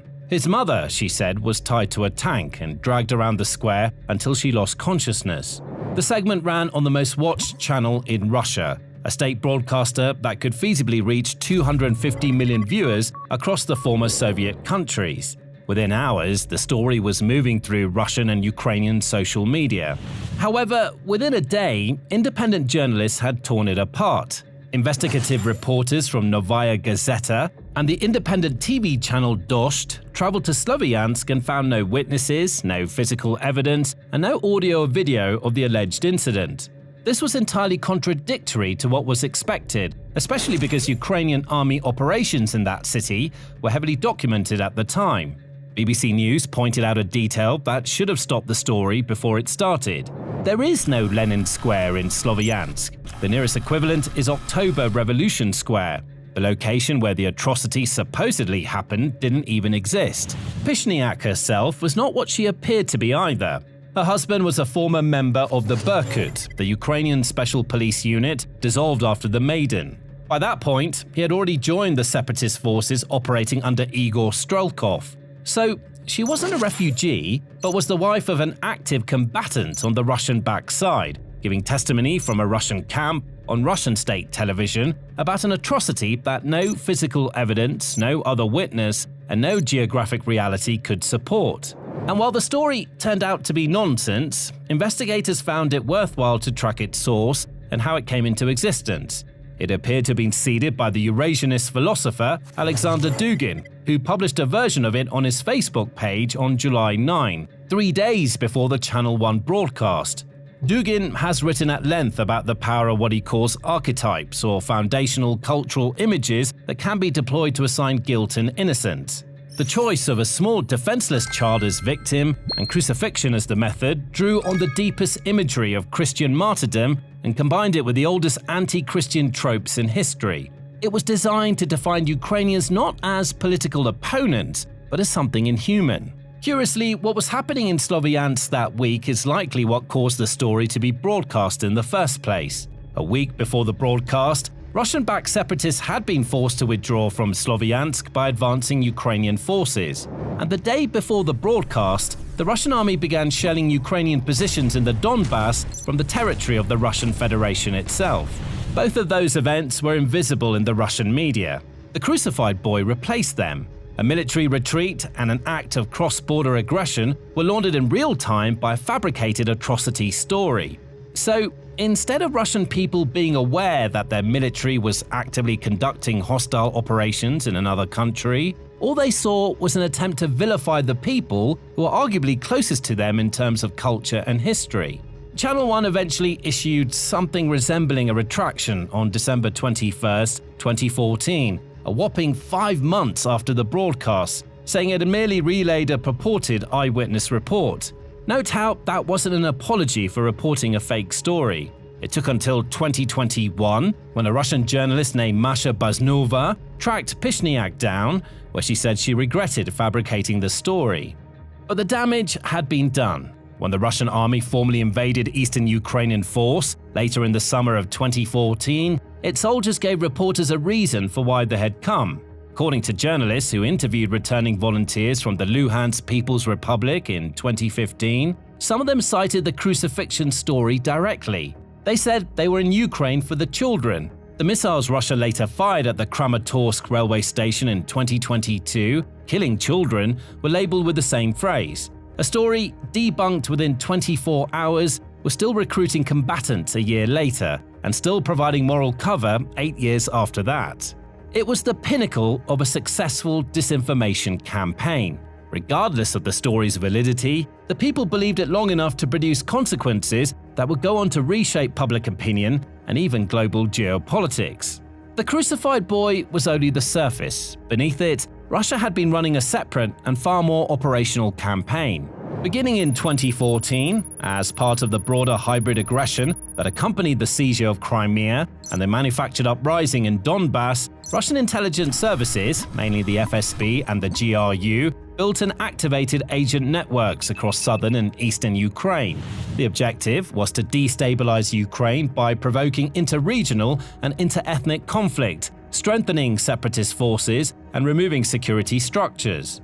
Ultimately, the measures would lay the groundwork for a political collapse that would make military intervention either unnecessary or trivially easy. It's partially what had already happened with the annexation of Crimea in early 2014, and what should have happened with Kyiv in February 2022. Research published by the US Army War College's journal Parameters suggested that GRU Spetsnaz units were likely operating inside eastern Ukraine as early as mid-March 2014, roughly a month before the Donbass rebellion became full-blown. The units are more than 50 militants that crossed the border and seized police and security buildings in Sloviansk and Kramatorsk on April 12, 2014, wore no insignia, and was commanded by FSB Colonel Igor Girkin, known by his call sign Strelkov. Western analysis also detected personnel from GR Unit 29155 in February 2022, days before the special military operation. The unit was later flagged as responsible for the Salisbury poisonings, arms depot explosions across Eastern Europe, and attempted political destabilization. The 2014 unrest in Odessa, which culminated in the trade union building fire that killed 48 people, was also described by Ukraine Security Service as the product of foreign interference, specifically groups from Moldova's Russian-controlled Transnistria region working alongside Russian finance networks. So, in Ukraine, Russia had an undercover operation with reach, budget, and years of preparation behind it. And for a time, it worked. The Donbass was set alight. Ukrainian security forces were staggered in the early months and caught between a conventional military threat and an insurgency that blurred the line between local grievance and a directed Russian operation. But the machine had a fundamental flaw, which was only uncovered by a Reuters investigation into the FSB's covert network in Ukraine. As it turned out, the agents and their handlers believed Ukraine was weak, which was a total misconception, despite nearly a decade of undercover disinformation campaigns in the country. People the Kremlin counted on as its proxies inside Ukraine had overstated their own influence for years, and the FSB was receiving assessments that reflected what Moscow wanted to hear, not what Ukrainian society actually looked like on the ground. This is why, when the full-scale invasion came in February 2022, the plan to seize Kyiv in 72 hours collapsed. The FSB had been tasked with preparing conditions for a swift political capitulation, including lists of friendly officials, pre-positioned agents, and the parts of the population expected to waver. What they found instead was a society that had spent 8 years hardening.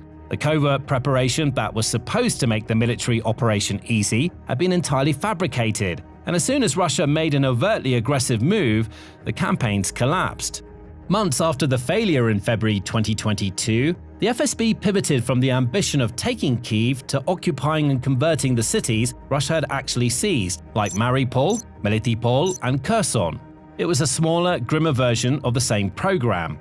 FSB officials swept in behind advancing artillery, trying to build a governance structure on rubble and fear, present but diminished. One Ukrainian intelligence official described the new situation as the FSB working as not with the same enthusiasm, but they continue. The reason for that is that the information front changed drastically between 2014 and 2022. In mid-May 2026, Andriy Yusov, who is the representative for strategic communications of Ukraine's defense intelligence, or HUR, appeared on stage at the Lviv Media Forum. His assessment of Russia was that the penetration of Russian fakes into the Ukrainian information space and into the European one has become much smaller than it was in 2014. He continued by saying, "There is more critical reflex now. A great deal simply does not reach people, or it reaches them and does not catch. The reaction has become, this is obvious nonsense. Why would I even respond to it?" This is a striking thing for a serving intelligence official to say. The enemy has stopped trying, but the attempts are no longer landing on the intended target's consciousnesses. Ukrainian society, after 12 years of hybrid aggression and 4 years of full-scale war, has developed a discerning eye for Russian propaganda, outright rejecting Russian claims. So what does a propaganda apparatus do when its primary target has become immune? It finds a different use for the machine. Russia's disinformation apparatus has now turned inward. A separate category of content is now being produced exclusively for the domestic Russian audience. In fact, there's an ongoing debate on how Russia has increasingly started looking like North Korea in terms of media coverage. Reports of the North Koreanization, as it was later dubbed, began back in 2022, when news outlets discussed the rate at which the Kremlin governed Russian media content and what was told to the public. With the failures of a disinformation campaign inside Ukraine, the renewed FSB efforts only accelerated that trend domestically. So, The Crucified Boy has come back with sequels. The original story is being revived with characters from a Soviet-era children's television program, the kind multiple generations of Russians grew up with. A supposed sister has been added to the narrative, and there's even a version with the mother tortured and killed by Ukrainians. The new detail is similar to how a TV series adds seasons, because for that domestic audience, that's exactly what it functions as. The Kremlin is basically outputting serialized content for people who need a continuous supply of Ukrainian villainy to justify what their country is doing and what their families are losing. And when the initial fabrication aimed outwards fails, the remaining tactic is to make existing problems seem much worse, starting with one thing Ukraine actually has trouble with: manpower. In the first 10 days of May 2026, more than 21,600 posts pushing an anti-migrant narrative flooded Ukrainian social media across roughly 14,000 sources, concentrated on Facebook and Telegram. Among the evidence circulating was a doctored video clip of a regional official edited to make him appear to promise migrants preferential benefits. Ukraine's State Migration Service issued only 675 migration permits in the first quarter of 2026, and then went back and cancelled 445 of them. The intent behind the campaign was to abuse the fact that Ukraine is pushing heavily into bolstering its military forces with recruits. So Russia could then create an impression that Ukrainian cities are being flooded with foreign workers taking up the slack, with the underlying message being sent that Ukraine is fighting but will become less culturally cohesive anyway. This campaign runs on 2 tracks simultaneously. The first is to destabilize Ukraine from within. The second is to damage Ukraine's reputation in front of Western partner societies, making the coalition support politically costly and slowing the flow of aid. But similarly to how Ukraine pushed back when Russia was launching missiles and drones with its own missiles and drones, it did so with intelligence campaigns. While Russia was building its covert networks and its propaganda architecture, Ukraine was constructing a smaller, less resource, but considerably more surgical device. But before we get into that, did you know we make daily videos that analyze all aspects of the war in Ukraine and recent developments? So, make sure to hit the subscribe button to catch up and like the video if you want to see more of this topic. Back to Ukraine's efforts. Its Special Operations Forces, or SSO, maintain what they call a resistance movement infrastructure inside Russian-occupied territories. And in a rare interview with the Ukrainian outlet Hromadske in September 2024, an SSO soldier using the call sign Sasha described how it works. Sasha had been fighting Russia since 2014 and had spent the war years preparing undercover agents operating behind enemy lines, who would then recruit resistance movement members for reconnaissance, sabotage, subversion, and guerrilla activities in the Russian-occupied territories. According to Sasha, one of the SSO's primary goals is to increase the level of dissatisfaction with the occupation authorities. The missions these agents carry out range from painting pro-Ukrainian graffiti in occupied cities to destroying bridges, derailing supply trains, and assassinating Russian soldiers and collaborators. The SSO even has the documentation to protect them when conditions eventually change. Until then, they're fully classed as independent, and only a limited circle within the SSO knows that they're actually working for Ukraine. One of the most active components of this resistance architecture is Atesh, a pro-Ukrainian intelligence network that originated in Crimea in September 2022. and expanded significantly into the Kherson, Donetsk, and Zaporizhia regions after that. Atesh specializes in rail infrastructure sabotage and targeting military vehicles, and has been responsible for more than half of all documented sabotage incidents in occupied territories in the first half of 2025. Luckily for them, Ukraine's resistance has something that Russia doesn't: the ability to go much farther into the opposing territory. While Russia ostensibly uses social media to conduct undercover operations, Ukraine has smuggled drones, resulting in the famous Operation Spiderweb. It used 117 FPV drones concealed inside wooden prefabricated structures that resembled modular housing, loaded onto ordinary commercial trucks. A Ukrainian national then moved to Chelyabinsk in October 2024 and opened a freight business. In December, he acquired several trucks. Over the following months, the operation quietly positioned its payload across 5 air bases, 5 oblasts, spanning 2,500 miles from the Murmansk region on the Arctic coast to Irkutsk in Siberia, deep beyond the Ural Mountains. And in June 2025, those drones began emerging to inflict as much damage as they could. The targets were Alyonya, Diaghilevo, Ivanovo, Severny, Belaya, and Ukranka air bases. The aircraft destroyed or severely damaged included 2 95 MS strategic bombers, 2 22 M3 long-range strike aircraft, and at least 1 A-50 airborne early warning jet, which exists in extremely limited numbers and is no longer in production. Ukrainian officials assessed 41 aircraft as destroyed or damaged. Open source analysis estimated the cost to Russia was approximately $7 billion. Russian military bloggers described it as Russia's Pearl Harbor. The comparison is doubly important because it shattered the assumption that Russia could use the Far East to protect its most important assets. Russian authorities were even forced to massively militarize Moscow's Victory Day parade preparations in May 2026. The guest list shrank to its smallest in decades, with almost no heads of state invited. Instead of rolling tanks, the Kremlin simply showed military equipment on video, afraid they would get destroyed by Ukraine in the middle of Russia's capital city. The operation was also a demonstration that Ukraine's covert apparatus has become technically sophisticated enough to run an 18-month logistics chain inside hostile territory without detection. The same FSB that had been tasked with preparing Ukraine for Russian occupation failed to detect a 117-drone infiltration network operating inside Russia for a year and a half. And here's what that failure is costing Russia, and why the propaganda machine now has to work so hard.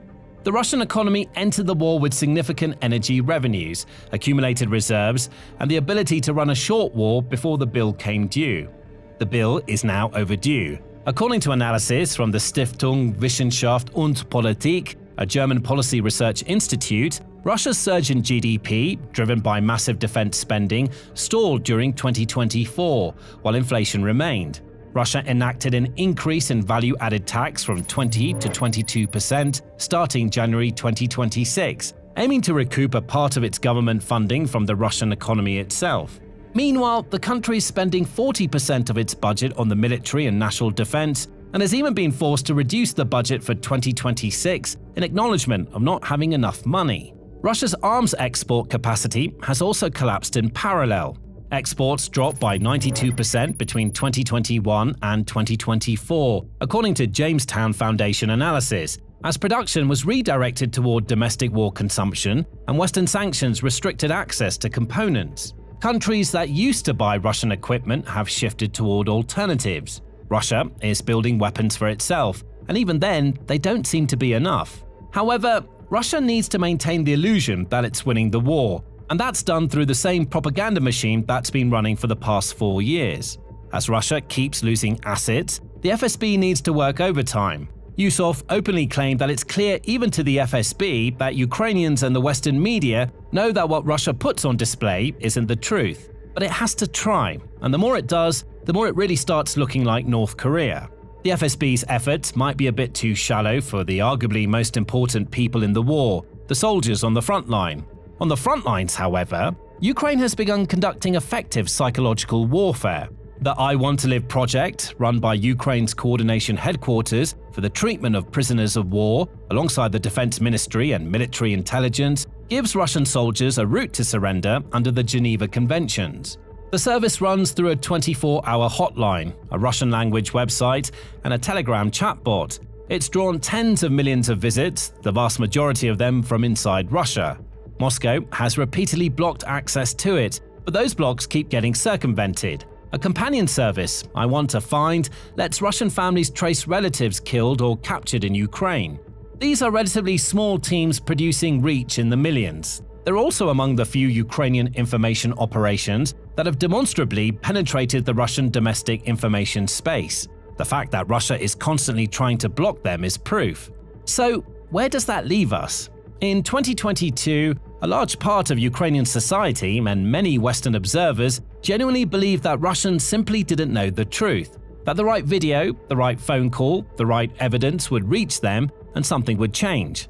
After years, it's clear that there's only so much you can achieve by trying to fight disinformation with information, especially when the former has been in effect for decades. So Ukraine arguably no longer needs to try to convert Russians. The I Want to Live campaign helps, but it's ultimately an attempt to soften Russia's frontline a bit. The focal point of the information war now is about maintaining credibility toward the people who matter. For Ukraine, this is the rest of the world, because if it stays demonstrably credible, the public will keep supporting it. The war in Ukraine has been going on for more than 4 full years now, and everyone is trying to find the finish line. In a normal war, one side wins, one side loses, and then somehow life tries to move back toward normal. That's the version of this war's ending that most people have in their heads. But this is not a normal war, and its ending could spell doom for Russia and possibly even for Ukraine. So let's dive right into it. Rather than ending with a clean victor and a loser, the most likely outcome of the war in Ukraine is a frozen front, at least according to the French Institute for International Strategic Affairs' IRIS 2025 analysis, one that's supported by the lack of progress in the first half of 2026. Now, imagine the conflict between North and South Korea, just on a slightly bigger scale, and this time in the middle of Europe. The two sides would draw the new de facto borders carved from what Russia could occupy of Ukraine. The lines of contact would stagnate, as neither side could commit to a full peace treaty. The reason for that is simple. Russia never achieved what it set out to do at the onset of the invasion. On the other side, Ukraine is unlikely to fully cede the territory Russia occupied, especially given that it did once before in 2014. The war will likely end, so to speak, with a short or long-term ceasefire, depending on the geopolitical climate at the moment, when both sides exhaust their resources. But on Russia's side, the problems that were introduced before and during the war won't just disappear overnight. Instead, Russia has changed its economy, its governance, the social hierarchy, and even the Russian culture, as it's seen both internally and abroad. And it has all made Russia weaker. But let's start with what peace actually means, because Russia and Ukraine are not waiting for the same thing. In Ukraine, the Kyiv International Institute of Sociology, founded in January 2026, reported in a survey conducted on February 12 to 24, 2026, that 57% of Ukrainians categorically reject the withdrawal of Ukrainian troops from Donbass, even in exchange for security guarantees from the United States and Europe. The message from Ukraine is clear. They can accept a frozen front only if a real security architecture comes with it, including binding guarantees, NATO alignment, and a path to membership. What they will not accept is a concession dressed up as a compromise, especially one that leaves the country exposed the next time Moscow decides the moment is right. That was already tried and didn't work in 2014 with Crimea. Russia is a different story. In December 2025, the state pollster, Vitsum, and the independent Levada Center arrived at the same headline from two different directions. Vitsum, in its year-end presentation, found that 55% of Russians linked their hopes for a better 2026 directly to the war ending, with 70% viewing the coming year as more successful than the last. Levada, which operates under a foreign agent designation and surveyed 1,618 respondents across 50 Russian regions in mid-December, found that 66% of Russians actually favor a shift to peace talks. By February 2026, Levada's pro-negotiation figure had climbed further to 67.2%, with those in favor of continued operations down to 24.3%. But there is a contradiction buried inside those numbers that matters enormously. The same Levada data shows that 3/4 of Russians believe Russia should make no territorial concessions to end the war. They want the shooting to stop, and they want to believe they did not lose, both of those things at once. That combination is precisely why any ceasefire is such an unstable political outcome inside Russia. It gives the Kremlin something it can package as success. The state will say that it held the line, defended national interests, and stood up to NATO. But there's likely going to be another question here. Why does everything seem so much worse for Russia? Well, that question leads directly to the second problem. The same ceasefire will produce two completely different verdicts, and only one of them is survivable for the country that receives it. Are we already in World War III? Because depending on what you read, it can feel like we're living in completely different realities. And keeping up with the news isn't the hard part anymore, it's figuring out what's actually true. Take this story covered by nearly 200 sources across the spectrum. It reports the US military says its blockade of Iranian ports has completely halted economic trade within 36 hours. But just one day earlier, another story, mostly covered by nearly 80 sources, most being left-leaning, said marine traffic in the Strait of Hormuz was barely affected on the first day of the blockade. So, which is it? Total shutdown, barely a disruption, or can both be true? That divide in coverage is exactly why we use ground news to help keep us informed on the multiple active conflicts happening around the world. If you only saw one of those headlines, you'd walk away with just one perspective and a completely different understanding of what's going on. Ground news pulls in thousands of news stories every day and organizes them by topic, showing you bias, reliability, and ownership for every source so you can see every angle in one place. One feature we've been using a lot lately is Blind Spot. It shows you stories heavily covered by one side of the political spectrum but barely talked about by the other. No matter where you fall politically, breaking out of the echo chamber gives you a more accurate understanding of what's really happening, and that's incredibly important when it comes to breaking through the fog of war. So go to ground.news/military show or scan the QR code for 40% off the unlimited access Vantage plan. And it brings the price down for less than the price of a cup of coffee. So give Ground News a shot for yourself. For Ukraine, the national story is already rewritten, and it will hold regardless of where the front line freezes. Before February 2022, Western analysts still discussed Ukraine through the lens of Russia. As a post-Soviet and corrupt nation, trapped in Moscow's orbit, the little brother who could be leaned on, bought, frightened, or partitioned if necessary. That viewpoint is all but gone in 2026. Even without the immediate return of every occupied territory, Ukraine can say something historically significant. A much larger state launched a full-scale invasion, committed to its destruction, deployed its largest army since World War II against it, and failed to force it back into subordination. It's the raison d'etre for Ukraine's stance on NATO and EU integration. For Russia, the same ceasefire is all about exposure and political posturing. The Kremlin sold this war as a short, righteous demonstration of greatness as the Russian Empire is trying to reform to its fullest. The invasion was called a special military operation that would be over in days, that would prove Ukraine was not a real state, and that would force the West to treat Russia as a serious power again.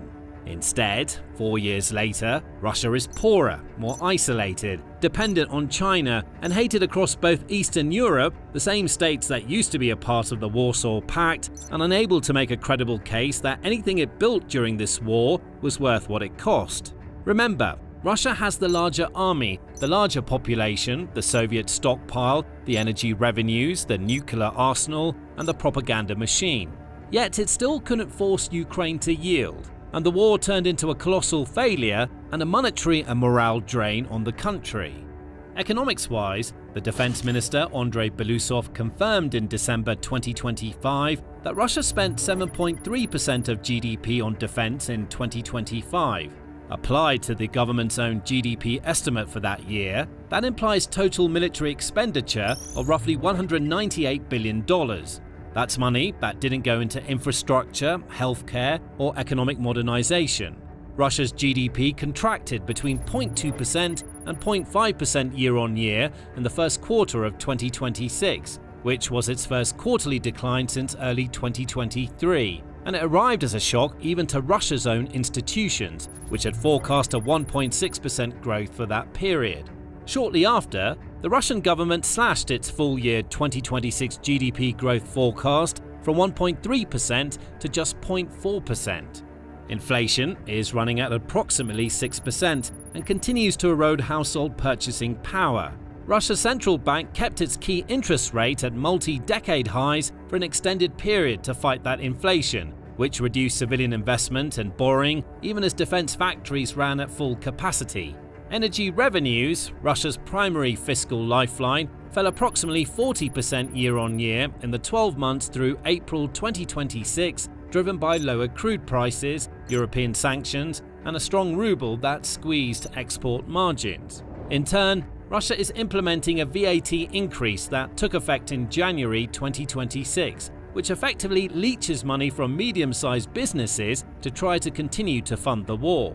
And for a period, the war gave Russia an artificial economic boost. Defense factories pulled in workers, wages rose in some sectors, state television could point to production figures and call it a strength. But beneath the surface, credit became expensive, independent speech became dangerous, travel became harder, prices kept rising, and even people who still supported Putin increasingly complained, when they felt safe enough to say so, that officials were lying, suppressing bad news, and hiding reality from the top. The clearest public signal of that came when Victoria Bonia, a Russian television personality best known for reality shows and beauty content, posted a video rant about the state of Russian life that drew more than 30 million views and forced the Kremlin to respond publicly. And it wasn't because she said anything especially sophisticated, but because she was exactly the kind of person who was not supposed to say it.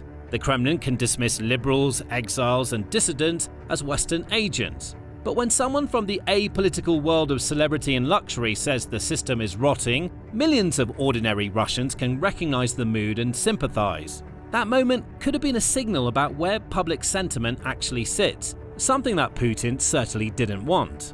And as for the public itself, the actual winners of the war in Ukraine aren't going to be the governments of the countries at war, but the people who took part in it. For Russia specifically, the first and most visible group here is contract soldiers and their families. In poor regions, military service became a great elevator for social and economic climbing, with wages that would rival some of the most lucrative jobs in the country. In July 2024, 2 years into the war, Putin signed a decree nearly doubling the federal signing bonus for recruits and recommended that regional authorities match it from their own budgets. In early 2026, the regional signing bonus reached 2.6 million rubles, or approximately $35,000 in total in some regions. For men with fewer other options, this was wealth they'd never seen and had no other path to. The monthly salary for a contract soldier fighting in Ukraine stood at 210,000 rubles, about $2,400 back in 2025, more than double the national average wage. This pulled labor away from civilian jobs, drove wage inflation across affected regions, and created a population of families whose standard of living was entirely dependent on the war continuing. Now, before we get into that, make sure you're subscribed to The Military Show. We post analyses like these and recaps of daily events in global geopolitics so you can be up to date. The second group is the defense industry workforce.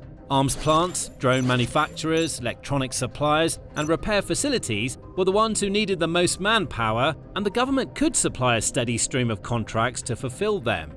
But these sectors face two major issues. One, the Russian government is notorious for underpaying for contracts or simply failing to pay them due to being one of the few available options for manufacturers to get said contracts. Consequently, even when these manufacturers should be thriving, the Kremlin is so strapped for cash, ironically due to funding soaring military wages, that it defaults on payments for the very hardware required to sustain the war effort.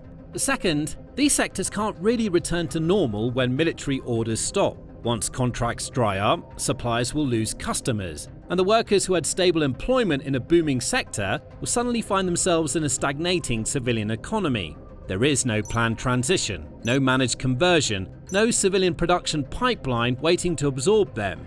Russia is running on a war economy without a post-war destination for it. The third group is smaller but politically louder, the ideological class. Z-bloggers, patriotic influencers, volunteer fundraisers, local fixers who learned to speak the language of war and discovered, often for the first time in their lives, that they were important. Before 2022, many of them were nobodies. The war handed them audiences, revenue, access to power, and a sense of purpose that most of them had never had. But their relevance is entirely contingent on the conflict remaining the central fact of Russian public life. When it stops, so does their channel for fame. And people who lose status and purpose after experiencing both for the first time tend not to go quietly. Now, on the other end of the war, Ukraine's war economy produced a different kind of winner, one that's convertible to peacetime. Drone engineers, cybersecurity specialists, logistic coordinators, rehabilitation workers. Ukraine is securing contracts from various Western countries to share in its development and knowledge. All those people and all that infrastructure that Ukraine has built can be leveraged to improve NATO as a whole or simply sold to the highest bidder. The defense technology that Ukraine built has been battle-tested and proven to work. Meanwhile, Russian equipment has repeatedly exposed its structural inadequacies on the modern battlefield. Furthermore, Ukraine has built up supplementary sectors: defense technology, precision manufacturing, logistics infrastructure, and energy repair. And these are far more long-term prospects for continued research. Russia's war sectors are almost entirely the opposite, since they produce weapons, and when the demand for weapons falls, they produce unemployment. But the group that matters most for long-term political stability is not the influencers or the factory workers, it's the veterans. And what a state does with its veterans tells you what kind of state it is, and what kind of future it's building toward. In Ukraine, the scale alone is staggering. The German Marshall Fund reports that Ukraine already faced the challenge of supporting over 1.2 million veterans in early 2025, with projections indicating that number will rise to between 5 and 6 million once active duty personnel rotate out. That's roughly 1 in every 6 Ukrainians. The Peace Research Institute Oslo estimates that up to 5 million veterans and their families will require reintegration support once the war ends, well over 15% of the country's total population. There is no historical precedent for a reintegration challenge of that size in a country simultaneously trying to rebuild from $195 billion in direct infrastructure damage. But Ukraine is something Russia doesn't: a coherent national story that gives the veterans' sacrifice meaning. The men and women who served defended their homeland. They kept Ukraine alive as a sovereign state when a larger power tried to erase it. Veterans in Ukraine can become local politicians, party organizers, business owners, demining experts, reconstruction managers, border security specialists, and civic activists. Russia faces a structurally different problem, and it begins with the state's attitude. The Kremlin doesn't want veterans as citizens with agency. It wants them as decorations, while they are useful, like heroes to show off at patriotic events and state media. The model is to ship them back to their homes, track what they're doing, deploy them on theatrical appearances, and then hopefully forget about them. That's not just conjecture. Some estimates suggest that over half of veterans who return from Ukraine can't find a stable job. They're simply too shell-shocked by the war or literally injured, and yet are not receiving any kind of consistent support. The reason for this containment becomes obvious once you think about it. A Russian government that genuinely empowered veterans as citizens with their own networks, their own grievances, and their own moral authority would be creating a political force it can't control. And the Kremlin's entire political model, or more precisely Putin's, depends on controlling every significant force in Russian public life. But this comes with its own risks. These are men trained in violence, paid more than they had ever earned in their civilian lives, told at every turn that they were heroes and the backbone of the nation, and now returning to a stagnating economy that cannot pay what the front paid, in a system with no credible path for them to become anything other than former soldiers. There is no Russian equivalent of the GI Bill, no functioning rule of law that reliably protects small businesses, no credible retraining system not compromised by ideology, no political culture in which veterans are expected to participate as citizens with independent voices. When the state tries to manage that situation through surveillance and selective patronage rather than genuine inclusion, it's not solving the problem, it's deferring it. And deferred problems among armed, organized, disillusioned men with unit networks, command habits, and contempt for civilian institutions have a way of surfacing violently. The statistics are harrowing, as over 500 civilians have been killed or injured by veterans after they return from the front line. So then, extrapolate that to the possible millions of veterans returned to economic collapse, feeling betrayed by the institutions they had fought for, and found that the existing system had no real place for them or their anger. It's a kettle just waiting to boil over. So it's clear that Russia has a long road ahead and is quite weaker than it started. And that could be a problem for not just Russians, but potentially everyone in Europe and beyond. Back to Russia. The main issue here is that Russia, or Putin, might feel like there's nothing else to lose at this point. Let's go with the geography, because it's the foundation of everything. Russia launched this war partly to restore the buffer zone that Russian military doctrine considers essential to national survival. Ukraine was previously used as a buffer zone that the Soviet Union had between itself and a potential German offensive. This manifested in World War II, for instance. So, generations of Russian military planners considered territorial buffers between the Russian heartland and hostile powers to the west as a necessity of life. And those buffers needed to be firmly subservient to Mother Russia, like Ukraine did before independence. And then the Soviet Union broke up, and Ukraine started making pro-Western moves with each passing year. The war was meant to reverse that, but it arguably made it worse in almost every measurable way. Finland's joining NATO in 2023 nearly doubled the length of Russia's land border with the alliance. Sweden's accession extended NATO's presence across the Baltic Sea. Ukraine, which Putin argued in a 2021 article was not a real country and was being turned into a weapon against Russia, has now actually become exactly that, alongside hosting a million-strong combat-experienced military, its own domestic missile program with a reported range of up to 600 miles and one of the world's most advanced drone industries. The war in Ukraine was basically a self-fulfilling prophecy, turning Ukraine into the enemy Putin thought it already was. Then there's the technology dimension, which compounds the geography problem and makes it effectively unsolvable. Even if Russia could somehow restore a territorial buffer to its west, this wouldn't solve the threat. European countries are now actively acquiring deep precision strike capabilities driven by Russia's own violation of the Intermediate Range Nuclear Forces Treaty and the United States' withdrawal from it in response. Russia's 2024 nuclear doctrine also becomes significant in this context. The new verbiage arguably lowers the threshold for nuclear escalation to include receiving what it calls reliable data of incoming conventional weapons strikes against Russia or Belarus. This led NATO Secretary General Mark Rutte to warn the alliance's members in December 2025 to prepare for a potential war with Russia within 5 years. Of course, it wouldn't be the first time Russia has pulled the "we will nuke you" card. It's done that dozens of times over the course of the war, every time the West thought about deepening its support for Ukraine. But a Russia that emerges from this war with depleted conventional forces, a stagnating economy, and a growing sense of encirclement might just have an incentive to actually lean on its nuclear arsenal as its primary instrument of deterrence and coercion. Russia has grown structurally, economically, and even geopolitically dependent on Beijing since 2022, with Chinese technology becoming a critical enabler of the Russian defense industry and Chinese trade filling the gap left by collapsing European economic ties. Russia signed a major new gas pipeline deal with China in September 2025, the Power of Siberia 2, deepening an energy relationship that's essentially allowing Russia to continue to fund the war. But Russia is, in practice, the junior partner in that relationship, dependent on Chinese technology, Chinese markets, and Chinese diplomatic cover in ways that directly contradict its self-image as a great independent power. That dependency will deepen after the war because Russia will have even fewer alternatives when the dust settles. So, what does all of this add up to? What the war has actually produced is the deepest, most irreversible separation in the modern history of both peoples. Ukraine will emerge from this conflict wounded, exhausted, and grieving on a scale that's difficult to overstate.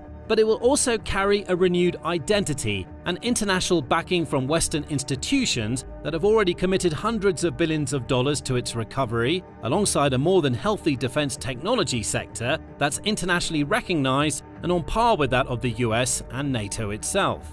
But Russia will emerge from the same conflict as a shell of a country. It will have a veteran class with no credible political outlet and every reason for resentment. The economy that was built for war and not for peace will struggle to find new ways to use and abuse its citizens for taxation. And the current leadership might even be considered good compared to what we might get if things turn so dire that Putin decides that he doesn't actually want peace at all. And to learn more about who might succeed Putin if it comes to that, make sure to check out this video and stay subscribed to The Military Show for more exciting news.